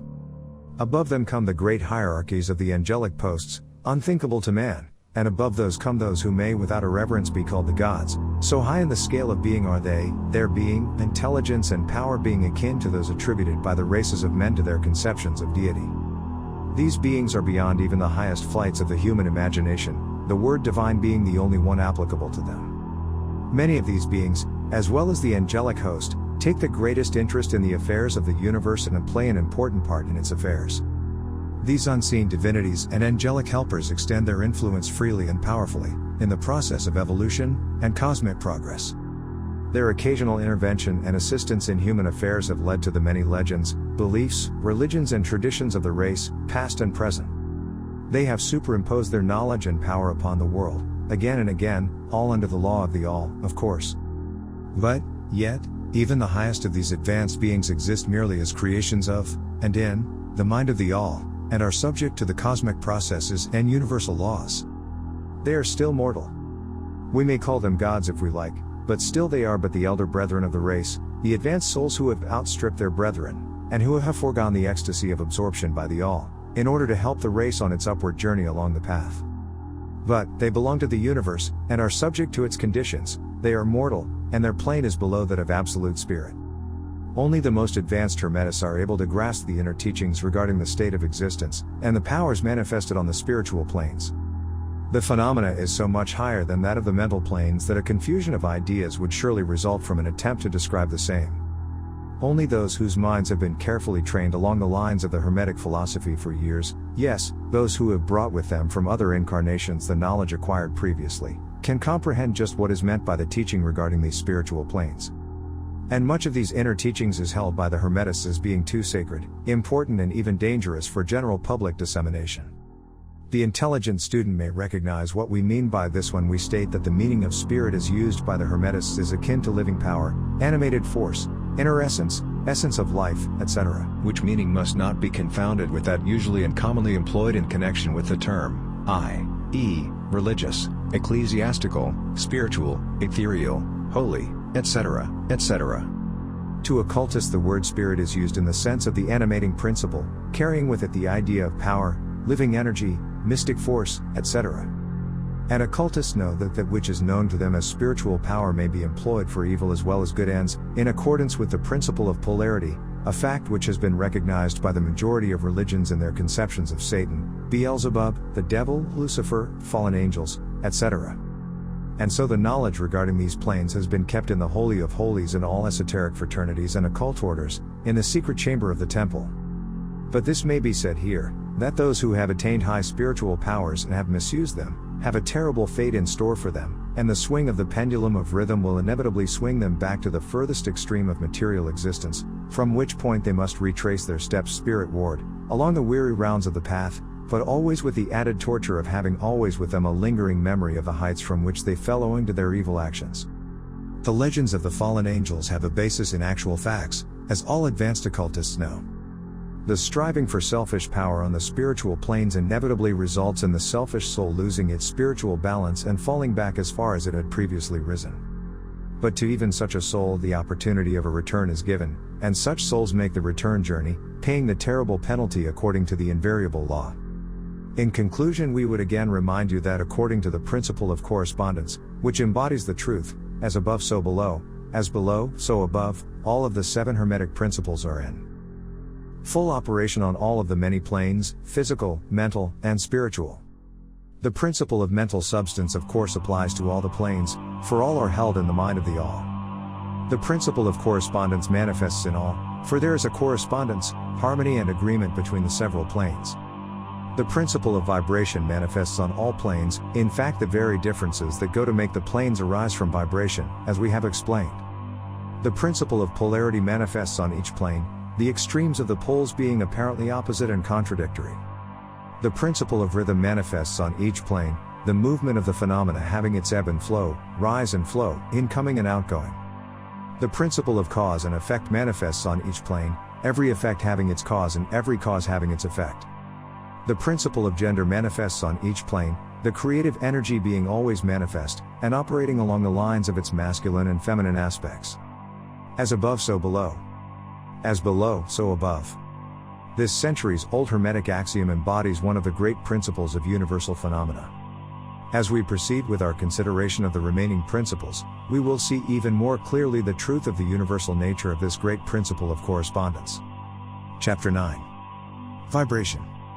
Nothing rests, everything moves, everything vibrates. The Kybalion.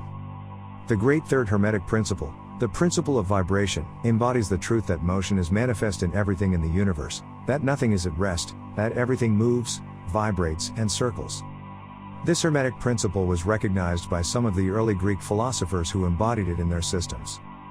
But, then, for centuries it was lost sight of by the thinkers outside of the Hermetic ranks. But in the 19th century physical science rediscovered the truth, and the 20th century scientific discoveries have added additional proof of the correctness and truth of this centuries-old Hermetic doctrine. The Hermetic teachings are that not only is everything in constant movement and vibration, but that the differences between the various manifestations of the universal power are due entirely to the varying rate and mode of vibrations. Not only this, but that even the all, in itself, manifests a constant vibration of such an infinite degree of intensity and rapid motion that it may be practically considered as at rest, the teachers directing the attention of the students to the fact that even on the physical plane a rapidly moving object, such as a revolving wheel, seems to be at rest. The teachings are to the effect that spirit is at one end of the pole of vibration, the other pole being certain extremely gross forms of matter. Between these two poles are millions upon millions of different rates and modes of vibration. Modern science has proven that all that we call matter and energy are but modes of vibratory motion, and some of the more advanced scientists are rapidly moving toward the positions of the occultists who hold that the phenomena of mind are likewise modes of vibration or motion. Let us see what science has to say regarding the question of vibrations in matter and energy. In the first place, science teaches that all matter manifests, in some degree, the vibrations arising from temperature or heat. Be an object cold or hot, both being but degrees of the same things, it manifests certain heat vibrations, and in that sense is in motion and vibration. Then all particles of matter are in circular movement, from corpuscle to suns. The planets revolve around suns, and many of them turn on their axes. The suns move around greater central points, and these are believed to move around still greater, and so on, ad infinitum. The molecules of which the particular kinds of matter are composed are in a state of constant vibration and movement around each other and against each other. The molecules are composed of atoms, which, likewise, are in a state of constant movement and vibration. The atoms are composed of corpuscles, sometimes called electrons, ions, etc., which also are in a state of rapid motion, revolving around each other, and which manifest a very rapid state and mode of vibration. And so we see that all forms of matter manifest vibration, in accordance with the Hermetic principle of vibration. And so it is with the various forms of energy. Science teaches that light, heat, magnetism and electricity are but forms of vibratory motion connected in some way with, and probably emanating from the ether. Science does not as yet attempt to explain the nature of the phenomena known as cohesion, which is the principle of molecular attraction, nor chemical affinity, which is the principle of atomic attraction, nor gravitation, the greatest mystery of the three, which is the principle of attraction by which every particle or mass of matter is bound to every other particle or mass. These three forms of energy are not as yet understood by science, yet the writers incline to the opinion that these two are manifestations of some form of vibratory energy, a fact which the Hermetists have held and taught for ages past. The universal ether, which is postulated by science without its nature being understood clearly, is held by the Hermetists to be but a higher manifestation of that which is erroneously called matter, that is to say, matter at a higher degree of vibration, and is called by them the ethereal substance. The Hermetists teach that this ethereal substance is of extreme tenuity and elasticity, and pervades universal space, serving as a medium of transmission of waves of vibratory energy, such as heat, light, electricity, magnetism, etc. The teachings are that the ethereal substance is a connecting link between the forms of vibratory energy known as matter on the one hand, and energy or force on the other, and also that it manifests a degree of vibration, in rate and mode, entirely its own. Scientists have offered the illustration of a rapidly moving wheel, top, or cylinder, to show the effects of increasing rates of vibration. The illustration supposes a wheel, top, or revolving cylinder, running at a low rate of speed. We will call this revolving thing the object in following out the illustration. Let us suppose the object moving slowly. It may be seen readily, but no sound of its movement reaches the ear. The speed is gradually increased. In a few moments its movement becomes so rapid that a deep growl or low note may be heard. Then as the rate is increased the note rises one in the musical scale. Then, the motion being still further increased, the next highest note is distinguished. Then, one after another, all the notes of the musical scale appear, rising higher and higher as the motion is increased. Finally, when the motions have reached a certain rate, the final note perceptible to human ears is reached and the shrill, piercing shriek dies away and silence follows. No sound is heard from the revolving object, the rate of motion being so high that the human ear cannot register the vibrations. Then comes the perception of rising degrees of heat. Then after quite a time the eye catches a glimpse of the object becoming a dull dark reddish color. As the rate increases, the red becomes brighter. Then as the speed is increased, the red melts into an orange. Then the orange melts into a yellow. Then follow, successively, the shades of green, blue, indigo, and finally violet, as the rate of speed increases. Then the violet shades away, and all color disappears, the human eye not being able to register them. But there are invisible rays emanating from the revolving object, the rays that are used in photographing, and other subtle rays of light. Then begin to manifest the peculiar rays known as the X-rays, etc., as the constitution of the object changes. Electricity and magnetism are emitted when appropriate rate of vibration is attained. When the object reaches a certain rate of vibration its molecules disintegrate, and resolve themselves into the original elements or atoms. Then the atoms, following the principle of vibration, are separated into the countless corpuscles of which they are composed. And finally, even the corpuscles disappear, and the object may be said to be composed of the ethereal substance. Science does not dare to follow the illustration further, but the Hermetists teach that if the vibrations be continually increased the object would mount up the successive states of manifestation, and would in turn manifest the various mental stages, and then on spiritward, until it would finally re-enter the All, which is absolute spirit. The object, however, would have ceased to be an object long before the stage of ethereal substance was reached, but otherwise the illustration is correct inasmuch as it shows the effect of constantly increased rates and modes of vibration. It must be remembered, in the above illustration, that at the stages at which the object throws off vibrations of light, heat, etc., it is not actually resolved into those forms of energy, which are much higher in the scale, but simply that it reaches a degree of vibration in which those forms of energy are liberated, in a degree, from the confining influences of its molecules, atoms and corpuscles, as the case may be. These forms of energy, although much higher in the scale than matter, are imprisoned and confined in the material combinations, by reason of the energies manifesting through, and using material forms, but thus becoming entangled and confined in their creations of material forms, which, to an extent, is true of all creations, the creating force becoming involved in its creation. But the Hermetic teachings go much further than do those of modern science. They teach that all manifestation of thought, emotion, reason, will or desire, or any mental state or condition, are accompanied by vibrations, a portion of which are thrown off and which tend to affect the minds of other persons by induction. This is the principle which produces the phenomena of telepathy, mental influence, and other forms of the action and power of mind over mind, with which the general public is rapidly becoming acquainted, owing to the wide dissemination of occult knowledge by the various schools, cults and teachers along these lines at this time. Every thought, emotion or mental state has its corresponding rate and mode of vibration. And by an effort of the will of the person, or of other persons, these mental states may be reproduced, just as a musical tone may be reproduced by causing an instrument to vibrate at a certain rate, just as color may be reproduced in the same way. By a knowledge of the principle of vibration, as applied to mental phenomena, one may polarize his mind at any degree he wishes, thus gaining a perfect control over his mental states, moods, etc. In the same way he may affect the minds of others, producing the desired mental states in them. In short, he may be able to produce on the mental plane that which science produces on the physical plane, namely, vibrations at will. This power of course may be acquired only by the proper instruction, exercises, practice, etc., the science being that of mental transmutation, one of the branches of the Hermetic art.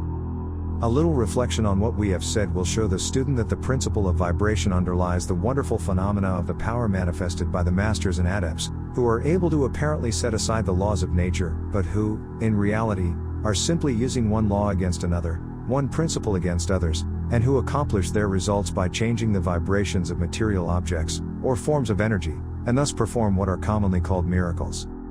As one of the old Hermetic writers has truly said, "He who understands the principle of vibration, has grasped the scepter of power."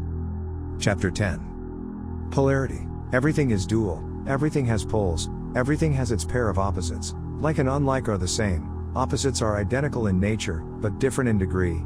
Extremes meet, all truths are but half-truths, all paradoxes may be reconciled. The Kybalion. The great fourth Hermetic principle, the principle of polarity, embodies the truth that all manifested things have two sides, two aspects, two poles, a pair of opposites, with manifold degrees between the two extremes. The old paradoxes, which have ever perplexed the mind of man, are explained by an understanding of this principle.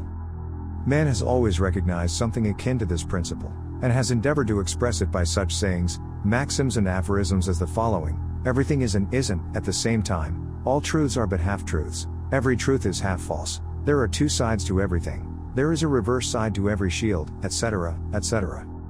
The Hermetic teachings are to the effect that the difference between things seemingly diametrically opposed to each other is merely a matter of degree. It teaches that the pairs of opposites may be reconciled, and that thesis and antithesis are identical in nature, but different in degree, and that the universal reconciliation of opposites is effected by a recognition of this principle of polarity. The teachers claim that illustrations of this principle may be had on every hand, and from an examination into the real nature of anything. They begin by showing that spirit and matter are but the two poles of the same thing, the intermediate planes being merely degrees of vibration. They show that the all and the many are the same, the difference being merely a matter of degree of mental manifestation. Thus the law and laws are the two opposite poles of one thing. Likewise principle and principles. Infinite mind and finite minds. Then passing on to the physical plane, they illustrate the principle by showing that heat and cold are identical in nature, the differences being merely a matter of degrees. The thermometer shows many degrees of temperature, the lowest pole being called cold, and the highest heat.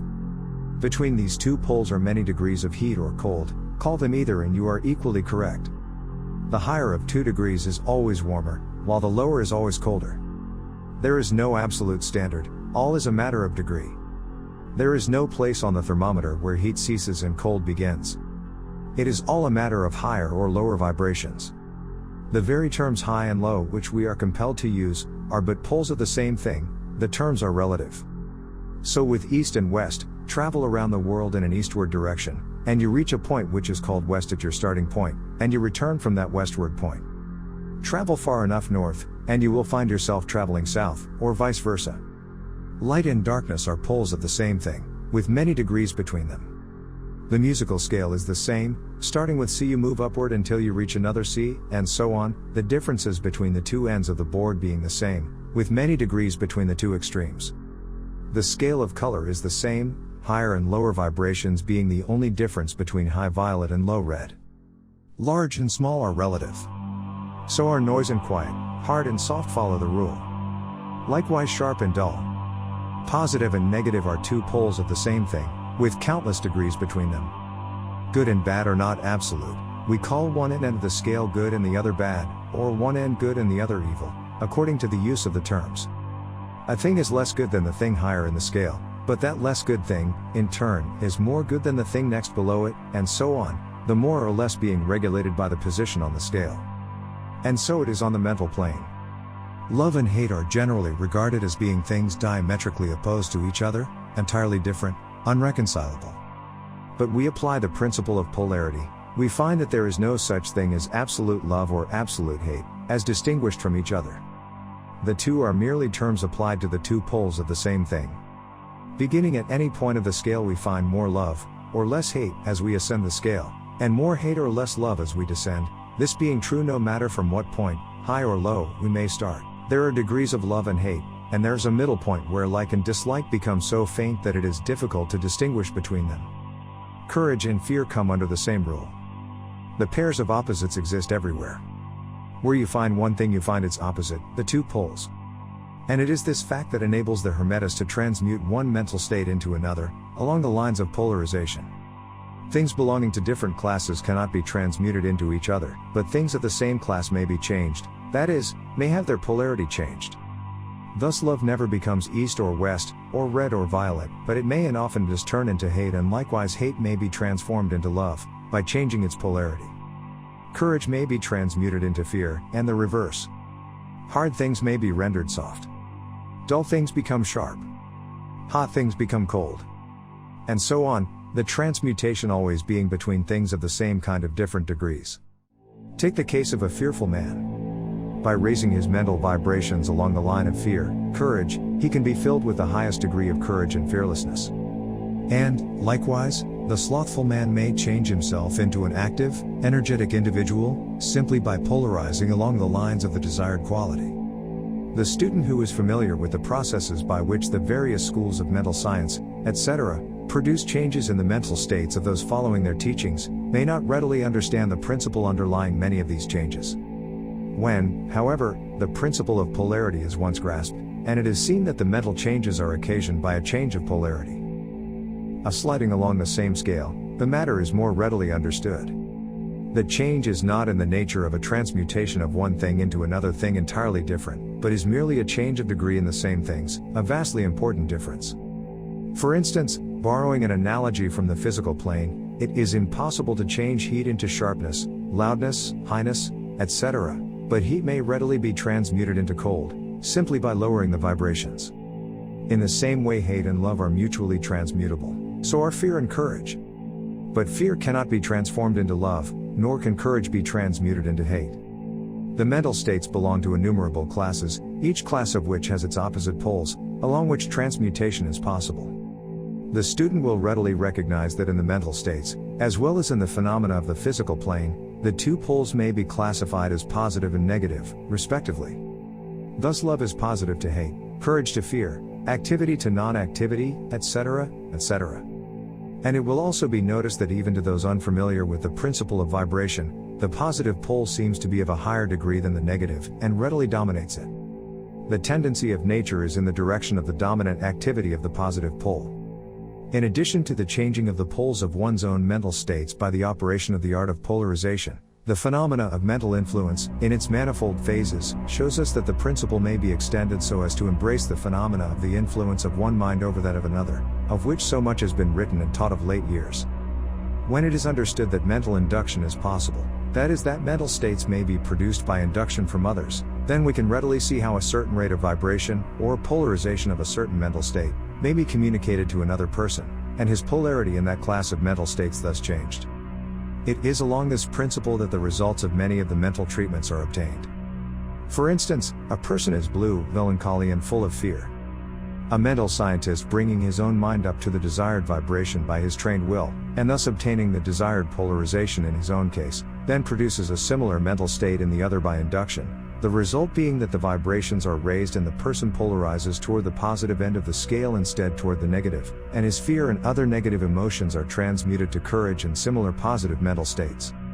A little study will show you that these mental changes are nearly all along the line of polarization, the change being one of degree rather than of kind. A knowledge of the existence of this great Hermetic principle will enable the student to better understand his own mental states, and those of other people.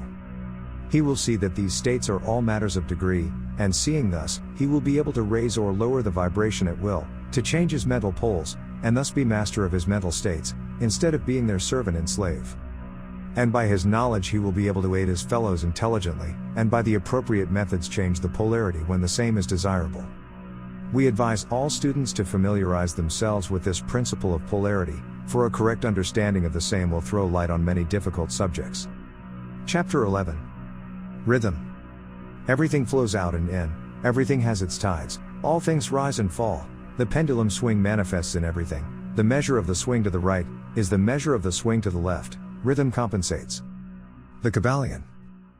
The great fifth Hermetic principle.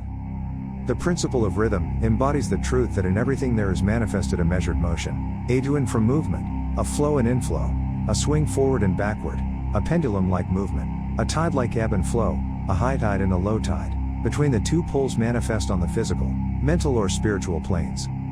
The principle of rhythm is closely connected with the principle of polarity described in the preceding chapter.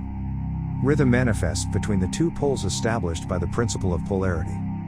This does not mean, however, that the pendulum of rhythm swings to the extreme poles, for this rarely happens. In fact, it is difficult to establish the extreme polar opposites in the majority of cases.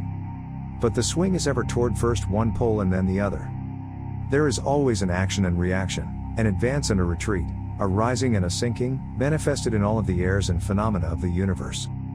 Suns, worlds, men, animals, plants, minerals, forces, energy, mind and matter, yes, even spirit, manifests this principle. The principle manifests in the creation and destruction of worlds, in the rise and fall of nations, in the life history of all things, and finally in the mental states of man. Beginning with the manifestations of spirit, of the all, it will be noticed that there is ever the outpouring and the indrawing, the outbreathing and inbreathing of Brahm, as the Brahmins word it. Universes are created, reach their extreme low point of materiality, and then begin their upward swing. Suns spring into being, and then their height of power being reached, the process of retrogression begins, and after eons they become dead masses of matter, awaiting another impulse which starts again their inner energies into activity and a new solar life cycle is begun. And thus it is with all the worlds, they are born, grow and die, only to be reborn. And thus it is with all the things of shape and form, they swing from action to reaction, from birth to death, from activity to inactivity and then back again.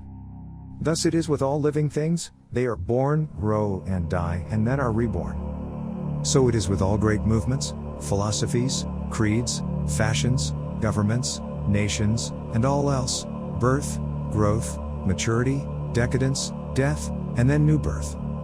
The swing of the pendulum is ever in evidence. Night follows day, and day night. The pendulum swings from summer to winter, and then back again. The corpuscles, atoms, molecules, and all masses of matter, swing around the circle of their nature.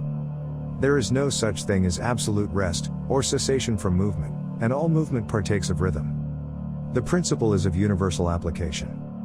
It may be applied to any question, or phenomena of any of the many planes of life. It may be applied to all phases of human activity.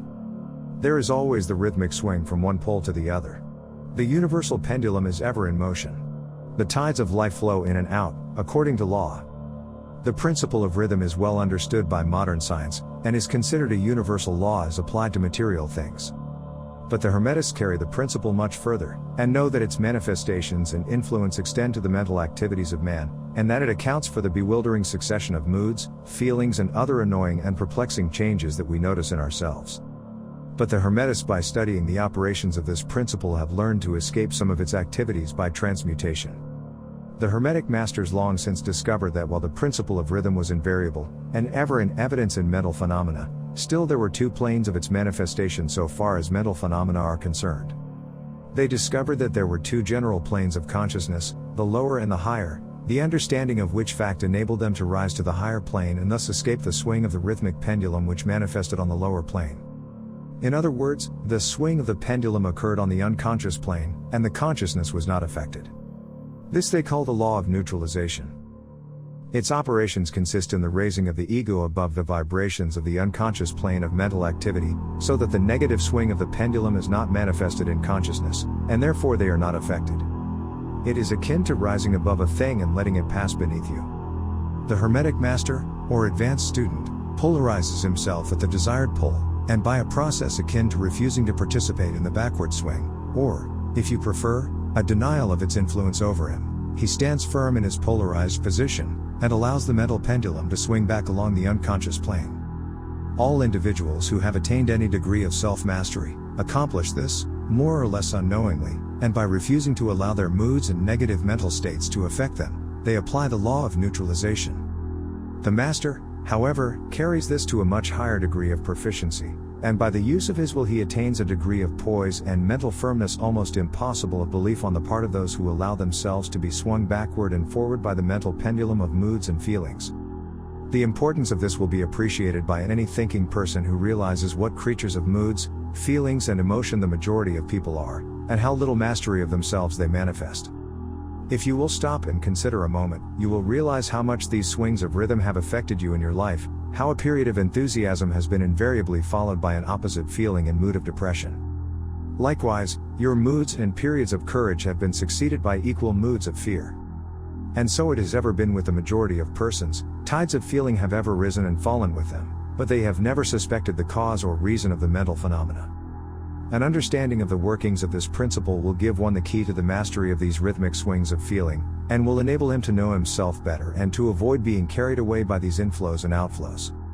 The will is superior to the conscious manifestation of this principle, although the principle itself can never be destroyed. We may escape its effects, but the principle operates, nevertheless. The pendulum ever swings, although we may escape being carried along with it. There are other features of the operation of this principle of rhythm of which we wish to speak at this point. There comes into its operations that which is known as the law of compensation. One of the definitions or meanings of the word compensate is, to counterbalance, which is the sense in which the Hermetists use the term. It is this law of compensation to which the Kybalion refers when it says, the measure of the swing to the right is the measure of the swing to the left. Rhythm compensates. The law of compensation is that the swing in one direction determines the swing in the opposite direction, or to the opposite pole, the one balances, or counterbalances, the other. On the physical plane we see many examples of this law.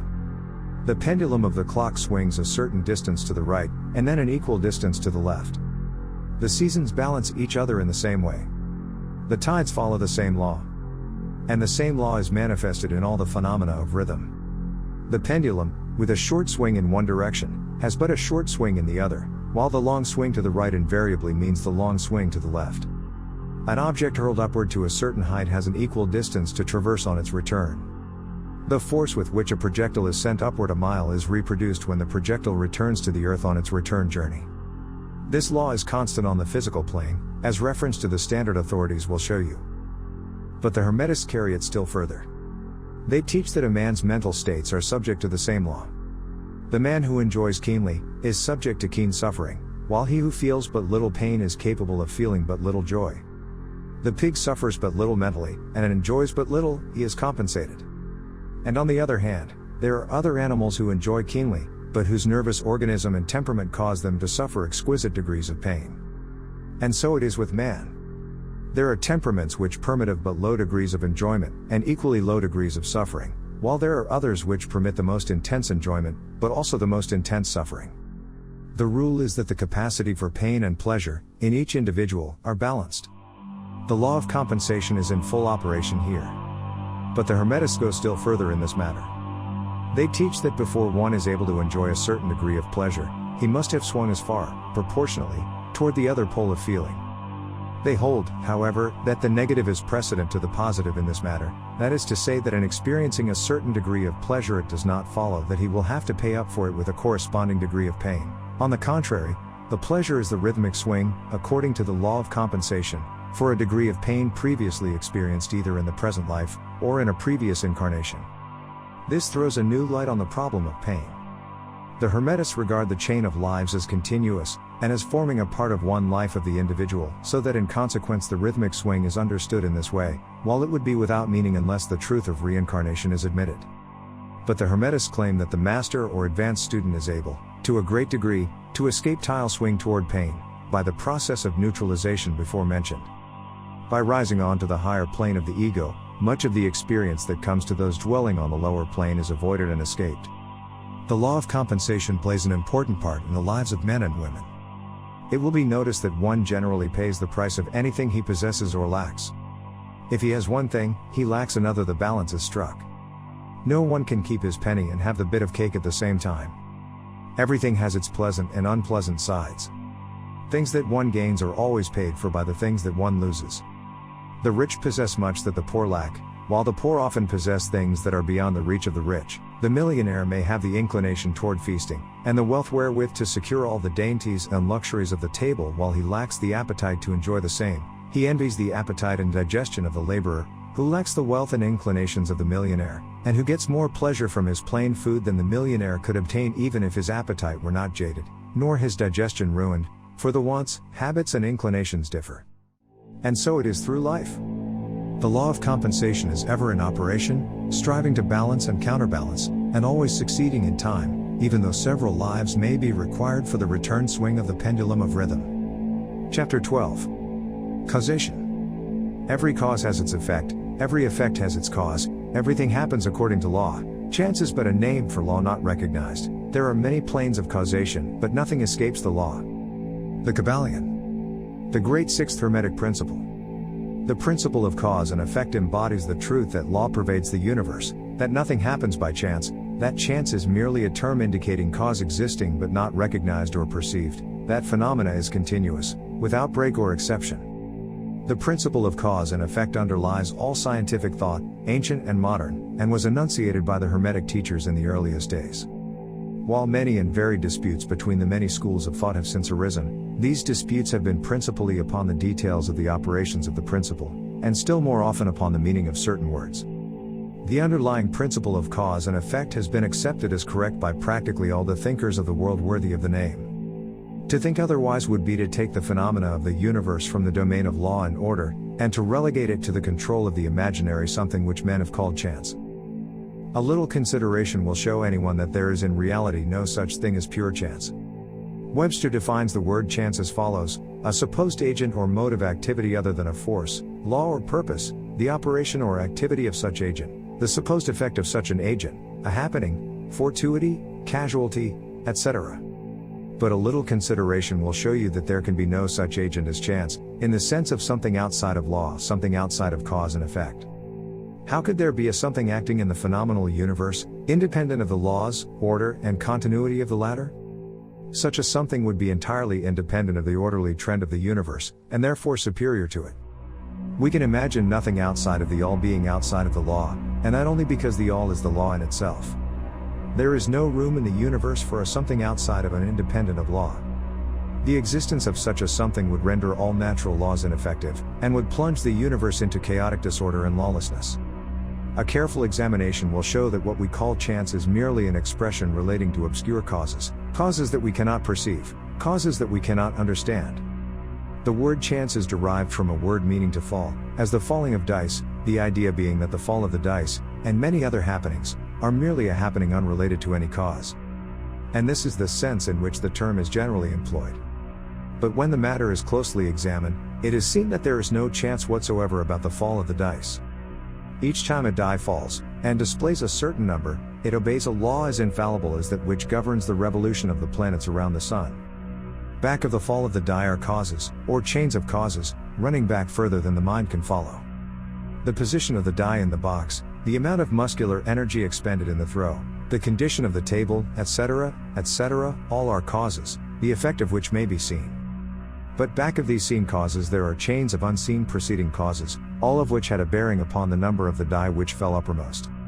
If a die be cast a great number of times, it will be found that the numbers shown will be about equal, that is, there will be an equal number of 1 spot, 2 spot, etc., coming uppermost.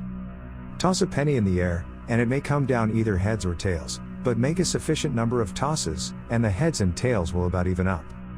This is the operation of the law of average, but both the average and the single toss come under the law of cause and effect, and if we were able to examine into the preceding causes, it would be clearly seen that it was simply impossible for the die to fall other than it did, under the same circumstances and at the same time. Given the same causes, the same results will follow. There is always a cause and a because to every event. Nothing ever happens without a cause, or rather a chain of causes. Some confusion has arisen in the minds of persons considering this principle, from the fact that they were unable to explain how one thing could cause another thing, that is, be the creator of the second thing. As a matter of fact, no thing ever causes or creates another thing. Cause and effect deals merely with events. An event is that which comes, arrives or happens, as a result or consequent of some preceding event. No event creates another event, but is merely a preceding link in the great orderly chain of events flowing from the creative energy of the All. There is a continuity between all events precedent, consequent and subsequent. There is a relation existing between everything that has gone before, and everything that follows. A stone is dislodged from a mountainside and crashes through a roof of a cottage in the valley below. At first sight we regard this as a chance effect, but when we examine the matter we find a great chain of causes behind it. In the first place there was the rain which softened the earth supporting the stone and which allowed it to fall, then back of that was the influence of the sun, other rains, etc., which gradually disintegrated the piece of rock from a larger piece, then there were the causes which led to the formation of the mountain, and its upheaval by convulsions of nature, and so on ad infinitum. Then we might follow up the causes behind the rain, etc. Then we might consider the existence of the roof. In short, we would soon find ourselves involved in a mesh of cause and effect, from which we would soon strive to extricate ourselves.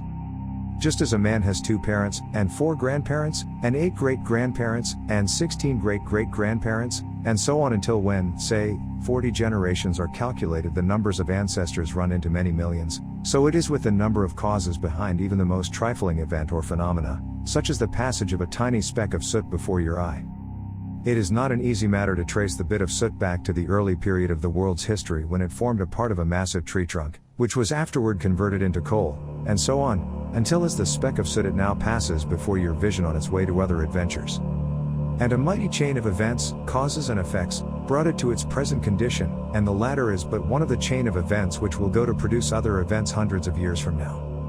One of the series of events arising from the tiny bit of soot was the writing of these lines, which caused the typesetter to perform certain work, the proofreader to do likewise, and which will arouse certain thoughts in your mind, and that of others, which in turn will affect others, and so on, and on, and on, beyond the ability of man to think further, and all from the passage of a tiny bit of soot, all of which shows the relativity and association of things, and the further fact that there is no great, there is no small, in the mind that causeth all. Stop to think a moment. If a certain man had not met a certain maid, away back in the dim period of the Stone Age, you who are now reading these lines would not now be here.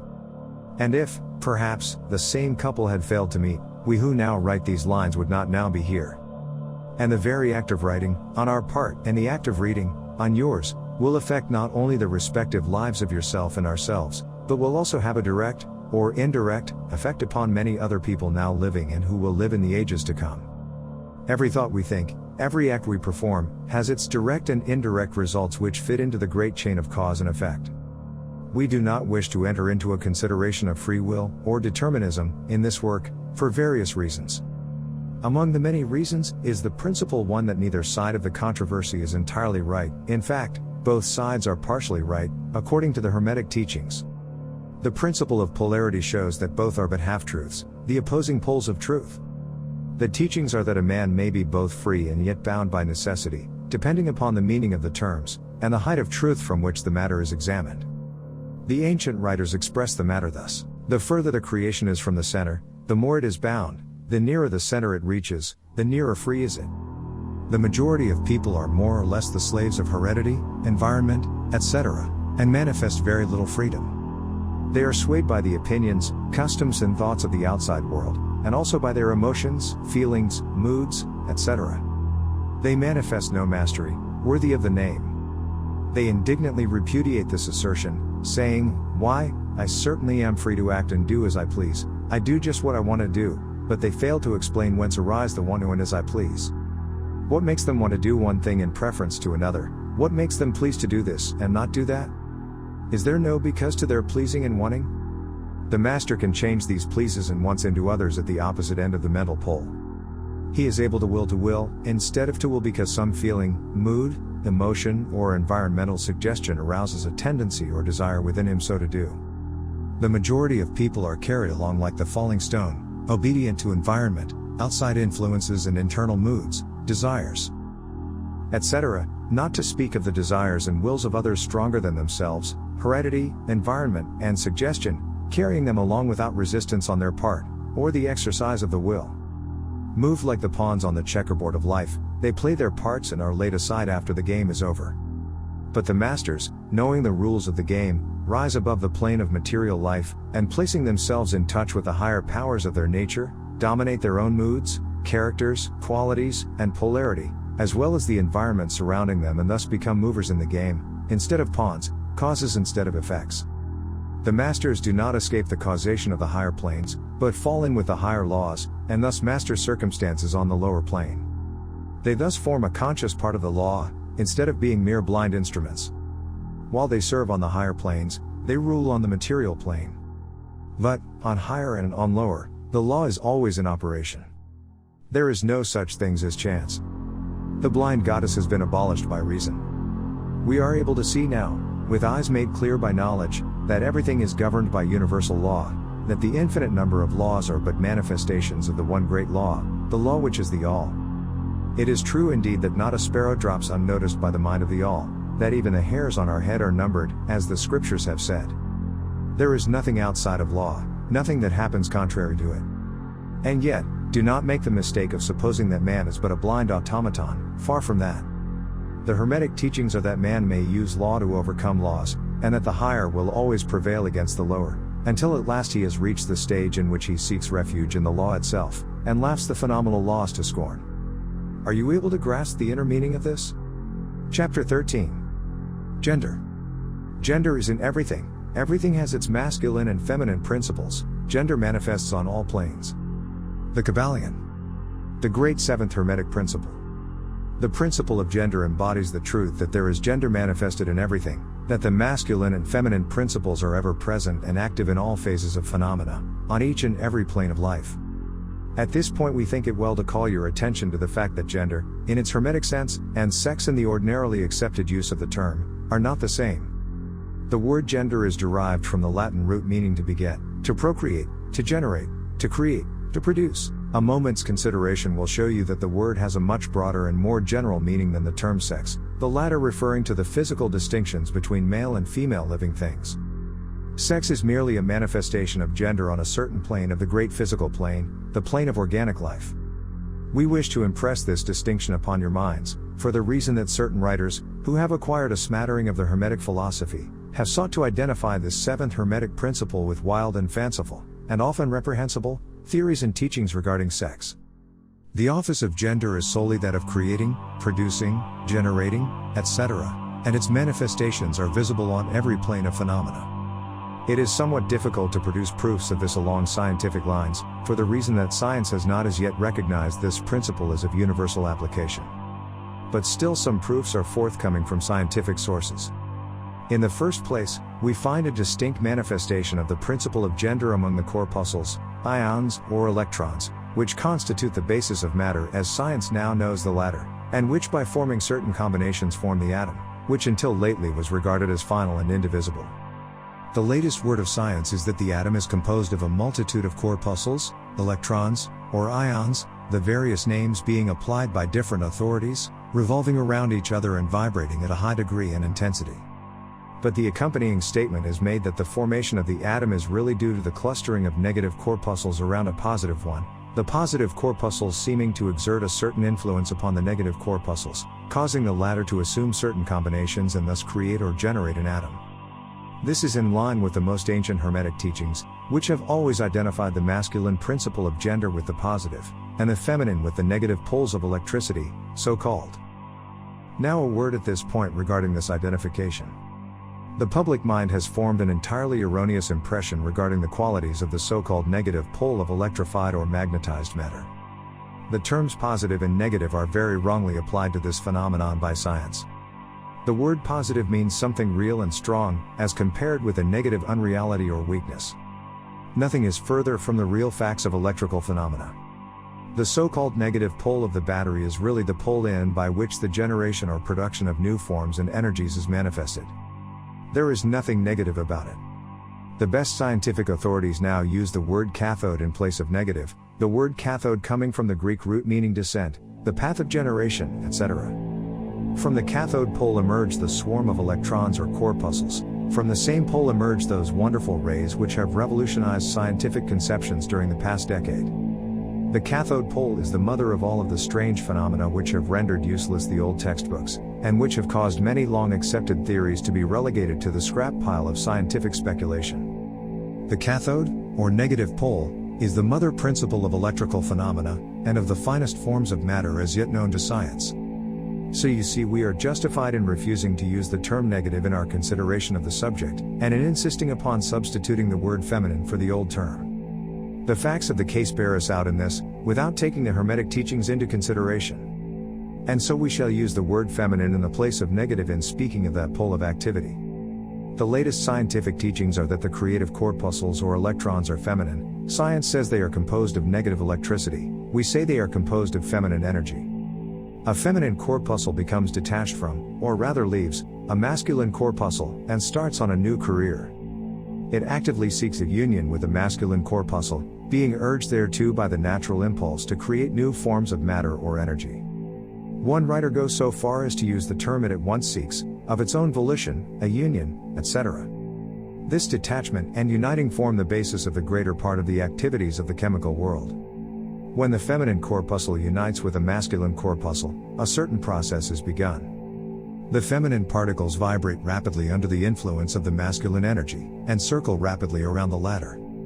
The result is the birth of a new atom. This new atom is really composed of a union of the masculine and feminine electrons, or corpuscles, but when the union is formed the atom is a separate thing, having certain properties, but no longer manifesting the property of free electricity. The process of detachment or separation of the feminine electrons is called ionization. These electrons, or corpuscles, are the most active workers in nature's field. Arising from their unions, or combinations, manifest the varied phenomena of light, heat, electricity, magnetism, attraction, repulsion, chemical affinity and the reverse, and similar phenomena. And all this arises from the operation of the principle of gender on the plane of energy. The part of the masculine principle seems to be that of directing a certain inherent energy toward the feminine principle, and thus starting into activity the creative processes. But the feminine principle is the one always doing the active creative work, and this is so on all planes. And yet, each principle is incapable of operative energy without the assistance of the other. In some of the forms of life, the two principles are combined in one organism. For that matter, everything in the organic world manifests both genders. There is always the masculine present in the feminine form, and the feminine form. The Hermetic teachings include much regarding the operation of the two principles of gender in the production and manifestation of various forms of energy, etc., but we do not deem it expedient to go into detail regarding the same at this point, because we are unable to back up the same with scientific proof, for the reason that science has not as yet progressed thus far. But the example we have given you of the phenomena of the electrons or corpuscles will show you that science is on the right path, and will also give you a general idea of the underlying principles. Some leading scientific investigators have announced their belief that in the formation of crystals there was to be found something that corresponded to sex activity, which is another straw showing the direction the scientific winds are blowing. And each year will bring other facts to corroborate the correctness of the Hermetic principle of gender. It will be found that gender is in constant operation and manifestation in the field of inorganic matter, and in the field of energy or force. Electricity is now generally regarded as the something into which all other forms of energy seem to melt or dissolve. The electrical theory of the universe is the latest scientific doctrine, and is growing rapidly in popularity and general acceptance. And it thus follows that if we are able to discover in the phenomena of electricity, even at the very root and source of its manifestations, a clear and unmistakable evidence of the presence of gender in its activities, we are justified in asking you to believe that science at last has offered proofs of the existence in all universal phenomena of that great Hermetic principle, the principle of gender. It is not necessary to take up your time with the well-known phenomena of the attraction and repulsion of the atoms, chemical affinity, the loves and hates of the atomic particles, the attraction or cohesion between the molecules of matter. These facts are too well known to need extended comment from us. But, have you ever considered that all of these things are manifestations of the gender principle? Can you not see that the phenomena is on all fours with that of the corpuscles or electrons? And more than this, can you not see the reasonableness of the Hermetic teachings which assert that the very law of gravitation, that strange attraction by reason of which all particles and bodies of matter in the universe tend toward each other, is but another manifestation of the principle of gender, which operates in the direction of attracting the masculine to the feminine energies, and vice versa? We cannot offer you scientific proof of this at this time, but examine the phenomena in the light of the Hermetic teachings on the subject, and see if you have not a better working hypothesis than any offered by physical science. Submit all physical phenomena to the test, and you will discern the principle of gender ever in evidence. Let us now pass on to a consideration of the operation of the principle on the mental plane. Many interesting features are there awaiting examination. Chapter 14. Mental Gender. Students of psychology who have followed the modern trend of thought along the lines of mental phenomena are struck by the persistence of the dual mind idea, which has manifested itself so strongly during the past 10 or 15 years, and which has given rise to a number of plausible theories regarding the nature and constitution of these two minds. The late Thomson J. Hudson attained great popularity in 1893 by advancing his well-known theory of the objective and subjective minds, which he held existed in every individual. Other writers have attracted almost equal attention by the theories regarding the conscious and subconscious minds, the voluntary and involuntary minds, the active and passive minds, etc., etc. The theories of the various writers differ from each other, but there remains the underlying principle of the duality of mind. The student of the Hermetic philosophy is tempted to smile when he reads and hears of these many new theories regarding the duality of mind, each school adhering tenaciously to its own pet theories, and each claiming to have discovered the truth. The student turns back the pages of occult history, and away back in the dim beginnings of occult teachings he finds references to the ancient Hermetic doctrine of the principle of gender on the mental plane, the manifestation of mental gender. And examining further, he finds that the ancient philosophy took cognizance of the phenomenon of the dual mind, and accounted for it by the theory of mental gender. This idea of mental gender may be explained in a few words to students who are familiar with the modern theories just alluded to. The masculine principle of mind corresponds to the so-called objective mind, conscious mind, voluntary mind, active mind, etc. And the feminine principle of mind corresponds to the so-called subjective mind, subconscious mind, involuntary mind, passive mind, etc. Of course, the Hermetic teachings do not agree with the many modern theories regarding the nature of the two phases of mind, nor does it admit many of the facts claimed for the two respective aspects, some of the said theories and claims being very far-fetched and incapable of standing the test of experiment and demonstration. We point to the phases of agreement merely for the purpose of helping the student to assimilate his previously acquired knowledge with the teachings of the Hermetic philosophy. Students of Hudson will notice the statement at the beginning of his second chapter of the Law of Psychic Phenomena, that the mystic jargon of the Hermetic philosophers discloses the same general idea, i.e., the duality of mind. If Dr. Hudson had taken the time and trouble to decipher a little of the mystic jargon of the Hermetic philosophy, he might have received much light upon the subject of the dual mind, but then, perhaps, his most interesting work might not have been written. Let us now consider the Hermetic teachings regarding mental gender. The Hermetic teachers impart their instruction regarding this subject by bidding their students examine the report of their consciousness regarding their self. The students are bidden to turn their attention inward upon the self dwelling within each. Each student is led to see that his consciousness gives him first a report of the existence of his self. The report is I am. This at first seems to be the final words from the consciousness, But a little further examination discloses the fact that this I am may be separated or split into two distinct parts, or aspects, which while working in unison and in conjunction, yet, nevertheless, may be separated in consciousness.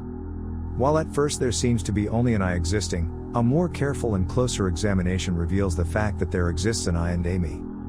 These mental twins differ in their characteristics and nature, and an examination of their nature and the phenomena arising from the same will throw much light upon many of the problems of mental influence. Let us begin with a consideration of the me, which is usually mistaken for the I by the student, until he presses the inquiry a little further back into the recesses of consciousness. A man thinks of his self, in its aspect of me, as being composed of certain feelings, tastes, likes, dislikes, habits, peculiar ties, characteristics, etc., all of which go to make up his personality, or the self known to himself and others. He knows that these emotions and feelings change, are born and die away, are subject to the principle of rhythm, and the principle of polarity, which take him from one extreme of feeling to another. He also thinks of the me as being certain knowledge gathered together in his mind, and thus forming a part of himself. This is the me of a man. But we have proceeded too hastily. The me of many men may be said to consist largely of their consciousness of the body and their physical appetites, etc. Their consciousness being largely bound up with their bodily nature, they practically live there. Some men even go so far as to regard their personal apparel as a part of their me, and actually seem to consider it a part of themselves. A writer has humorously said that men consist of three parts: soul, body and clothes. These clothes-conscious people would lose their personality if divested of their clothing by savages upon the occasion of a shipwreck.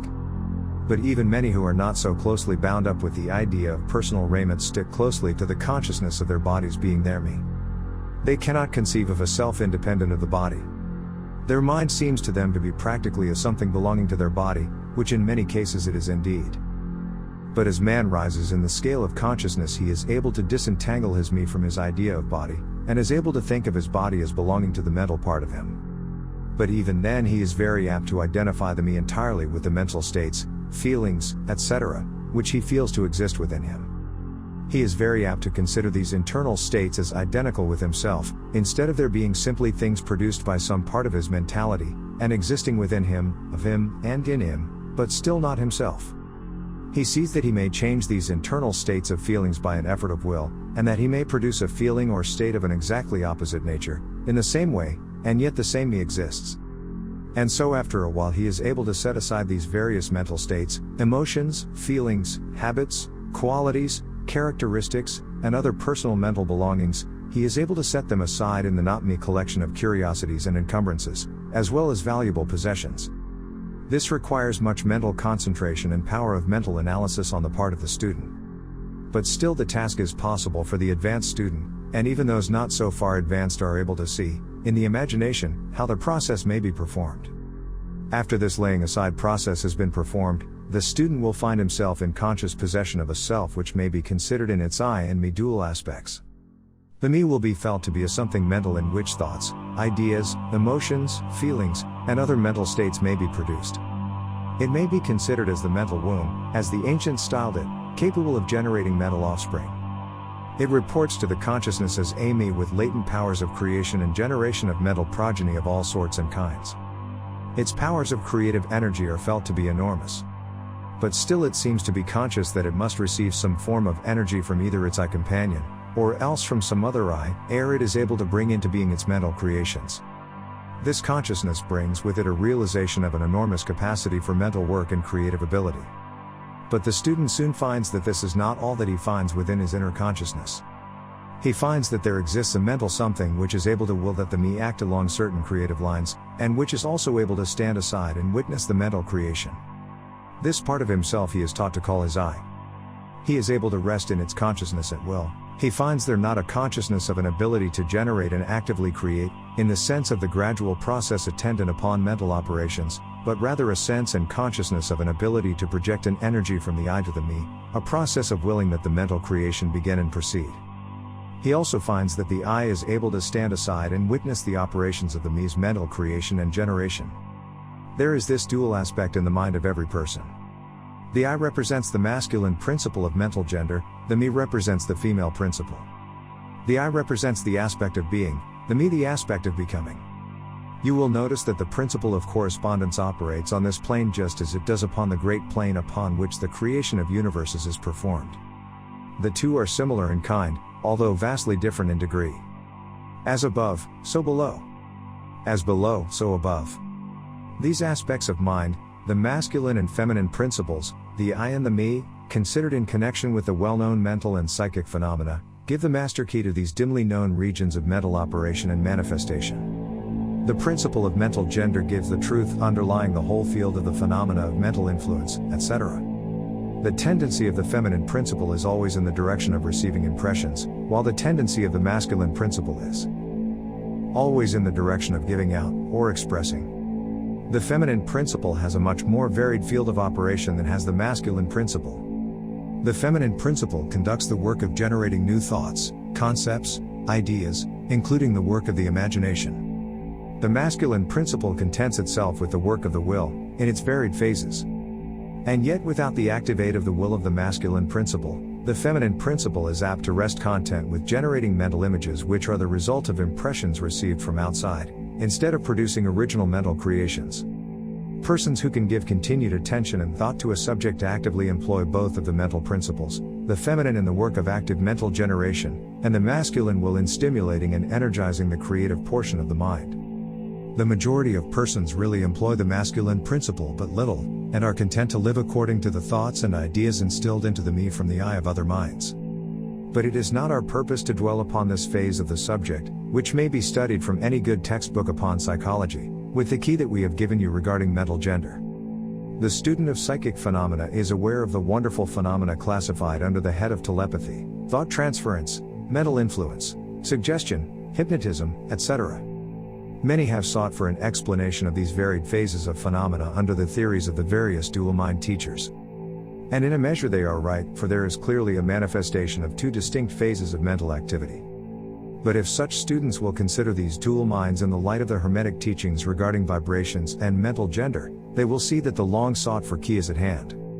In the phenomena of telepathy it is seen how the vibratory energy of the masculine principle is projected toward the feminine principle of another person, and the latter takes the seed thought and allows it to develop into maturity. In the same way suggestion and hypnotism operates. The masculine principle of the person giving the suggestions directs a stream of vibratory energy or willpower toward the feminine principle of the other person, and the latter accepting it makes it its own and acts and thinks accordingly.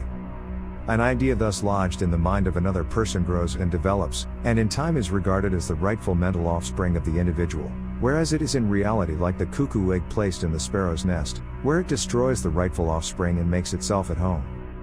The normal method is for the masculine and feminine principles in a person's mind to coordinate and act harmoniously in conjunction with each other, but, unfortunately, the masculine principle in the average person is too lazy to act, the display of willpower is too slight, and the consequence is that such persons are ruled almost entirely by the minds and wills of other persons, whom they allow to do their thinking and willing for them.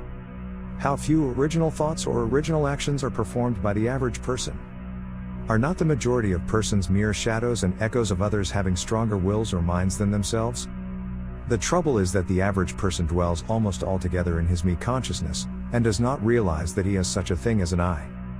He is polarized in his feminine principle of mind, and the masculine principle, in which is lodged the will, is allowed to remain inactive and not employed. The strong men and women of the world invariably manifest the masculine principle of will, and their strength depends materially upon this fact. Instead of living upon the impressions made upon their minds by others, they dominate their own minds by their will, obtaining the kind of mental images desired, and moreover dominate the minds of others likewise, in the same manner. Look at the strong people, how they manage to implant their seed thoughts in the minds of the masses of the people, thus causing the latter to think thoughts in accordance with the desires and wills of the strong individuals. This is why the masses of people are such sheep-like creatures, never originating an idea of their own, nor using their own powers of mental activity. The manifestation of mental gender may be noticed all around us in everyday life. The magnetic persons are those who are able to use the masculine principle in the way of impressing their ideas upon others.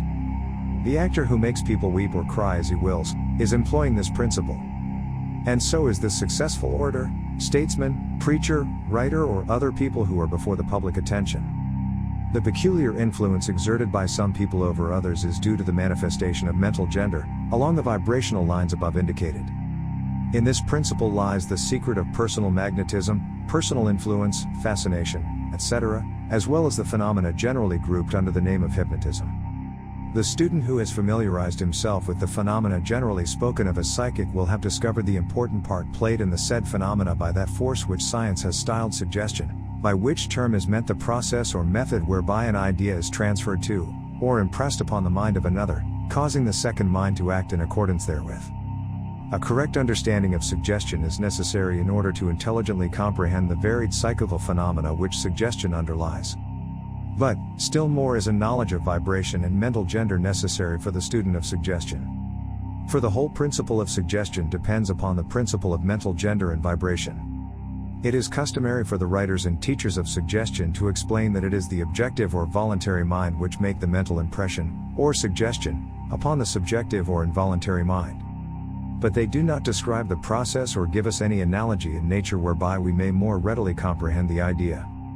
But if you will think of the matter in the light of the Hermetic teachings, you will be able to see that the energizing of the feminine principle by the vibratory energy of the masculine principle is in accordance to the universal laws of nature, and that the natural world affords countless analogies whereby the principle may be understood. In fact, the Hermetic teachings show that the very creation of the universe follows the same law, and that in all creative manifestations, upon the planes of the spiritual, the mental, and the physical, there is always in operation this principle of gender, this manifestation of the masculine and the feminine principles. As above, so below. As below, so above. And more than this, when the principle of mental gender is once grasped and understood, the varied phenomena of psychology at once becomes capable of intelligent classification and study, instead of being very much in the dark. The principle works out in practice, because it is based upon the immutable universal laws of life. We shall not enter into an extended discussion of, or description of, the varied phenomena of mental influence or psychic activity. There are many books, many of them quite good, which have been written and published on this subject of late years. The main facts stated in these various books are correct, although the several writers have attempted to explain the phenomena by various pet theories of their own. The student may acquaint himself with these matters, and by using the theory of mental gender he will be able to bring order out of the chaos of conflicting theory and teachings, and may, moreover, readily make himself a master of the subject if he be so inclined. The purpose of this work is not to give an extended account of psychic phenomena, but rather to give to the student a master key whereby he may unlock the many doors leading into the parts of the temple of knowledge which he may wish to explore. We feel that in this consideration of the teachings of the Kybalion, one may find an explanation which will serve to clear away many perplexing difficulties, a key that will unlock many doors. What is the use of going into detail regarding all of the many features of psychic phenomena and mental science, provided we place in the hands of the student the means whereby he may acquaint himself fully regarding any phase of the subject which may interest him? With the aid of the Kybalion one may go through any occult library anew, the old light from Egypt illuminating many dark pages, and obscure subjects. That is the purpose of this book. We do not come expounding a new philosophy, but rather furnishing the outlines of a great world-old teaching which will make clear the teachings of others, which will serve as a great reconciler of differing theories, and opposing doctrines. Chapter 15. Hermetic Axioms. The possession of knowledge, unless accompanied by a manifestation and expression in action, is like the hoarding of precious metals, a vain and foolish thing. Knowledge, like wealth, is intended for use. The law of use is universal, and he who violates it suffers by reason of his conflict with natural forces. The Kybalion. The Hermetic teachings, while always having been kept securely locked up in the minds of the fortunate possessors thereof, for reasons which we have already stated, were never intended to be merely stored away and secreted. The law of use is dwelt upon in the teachings, as you may see by reference to the above quotation from the Kybalion, which states it forcibly. Knowledge without use and expression is a vain thing, bringing no good to its possessor, or to the race. Beware of mental miserliness, and express into action that which you have learned. Study the axioms and aphorisms, but practice them also. We give below some of the more important Hermetic axioms, from the Kybalion, with a few comments added to each. Make these your own, and practice and use them, for they are not really your own until you have used them. To change your mood or mental state, change your vibration. The Kybalion. One may change his mental vibrations by an effort of will, in the direction of deliberately fixing the attention upon a more desirable state. Will directs the attention, and attention changes the vibration. Cultivate the art of attention, by means of the will, and you have solved the secret of the mastery of moods and mental states. To destroy an undesirable rate of mental vibration, put into operation the principle of polarity and concentrate upon the opposite pole to that which you desire to suppress. Kill out the undesirable by changing its polarity. The Kybalion. This is one of the most important of the Hermetic formulas. It is based upon true scientific principles. We have shown you that a mental state and its opposite were merely the two poles of one thing, and that by mental transmutation the polarity might be reversed. This principle is known to modern psychologists, who apply it to the breaking up of undesirable habits by bidding their students concentrate upon the opposite quality.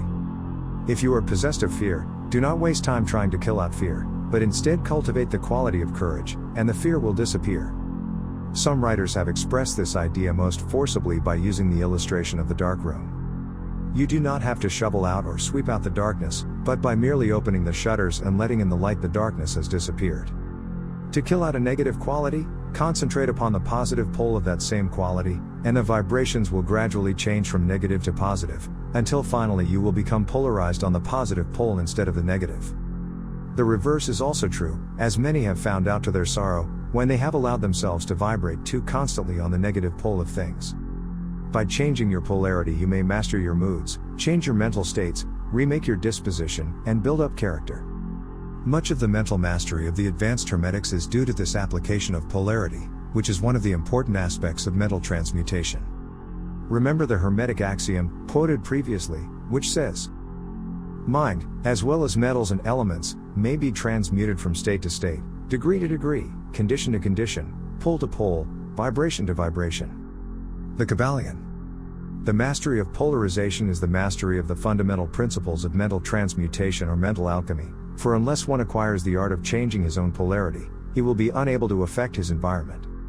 An understanding of this principle will enable one to change his own polarity, as well as that of others, if he will but devote the time, care, study and practice necessary to master the art.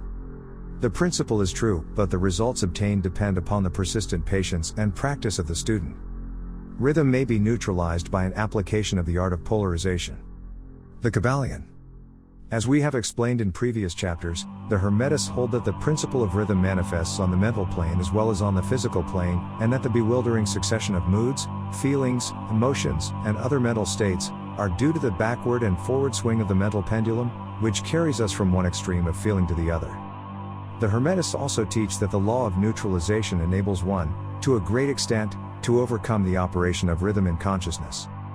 As we have explained, there is a higher plane of consciousness, as well as the ordinary lower plane, and the master by rising mentally to the higher plane causes the swing of the mental pendulum to manifest on the lower plane, and he, dwelling on his higher plane, escapes the consciousness of the swing backward. This is effected by polarizing on the higher self, and thus raising the mental vibrations of the ego above those of the ordinary plane of consciousness. It is akin to rising above a thing, and allowing it to pass beneath you. The advanced Hermetist polarizes himself at the positive pole of his being, the I am pole rather than the pole of personality, and by refusing and denying the operation of rhythm, raises himself above its plane of consciousness, and standing firm in his statement of being he allows the pendulum to swing back on the lower plane without changing his polarity. This is accomplished by all individuals who have attained any degree of self-mastery, whether they understand the law or not. Such persons simply refuse to allow themselves to be swung back by the pendulum of mood and emotion, and by steadfastly affirming the superiority, they remain polarized on the positive pole. The master, of course, attains a far greater degree of proficiency, because he understands the law which he is overcoming by a higher law, and by the use of his will he attains a degree of poise and mental steadfastness almost impossible of belief on the part of those who allow themselves to be swung backward and forward by the mental pendulum of moods and feelings. Remember, always, however, that you do not really destroy the principle of rhythm, for that is indestructible. You simply overcome one law by counterbalancing it with another, and thus maintain an equilibrium. The laws of balance and counterbalance are in operation on the mental as well as on the physical planes, and an understanding of these laws enables one to seem to overthrow laws, whereas he is merely exerting a counterbalance. Nothing escapes the principle of cause and effect, but there are many planes of causation, and one may use the laws of the higher to overcome the laws of the lower. The Kybalion. By an understanding of the practice of polarization, the Hermetists rise to a higher plane of causation and thus counterbalance the laws of the lower planes of causation. By rising above the plane of ordinary causes, they become themselves, in a degree, causes instead of being merely caused.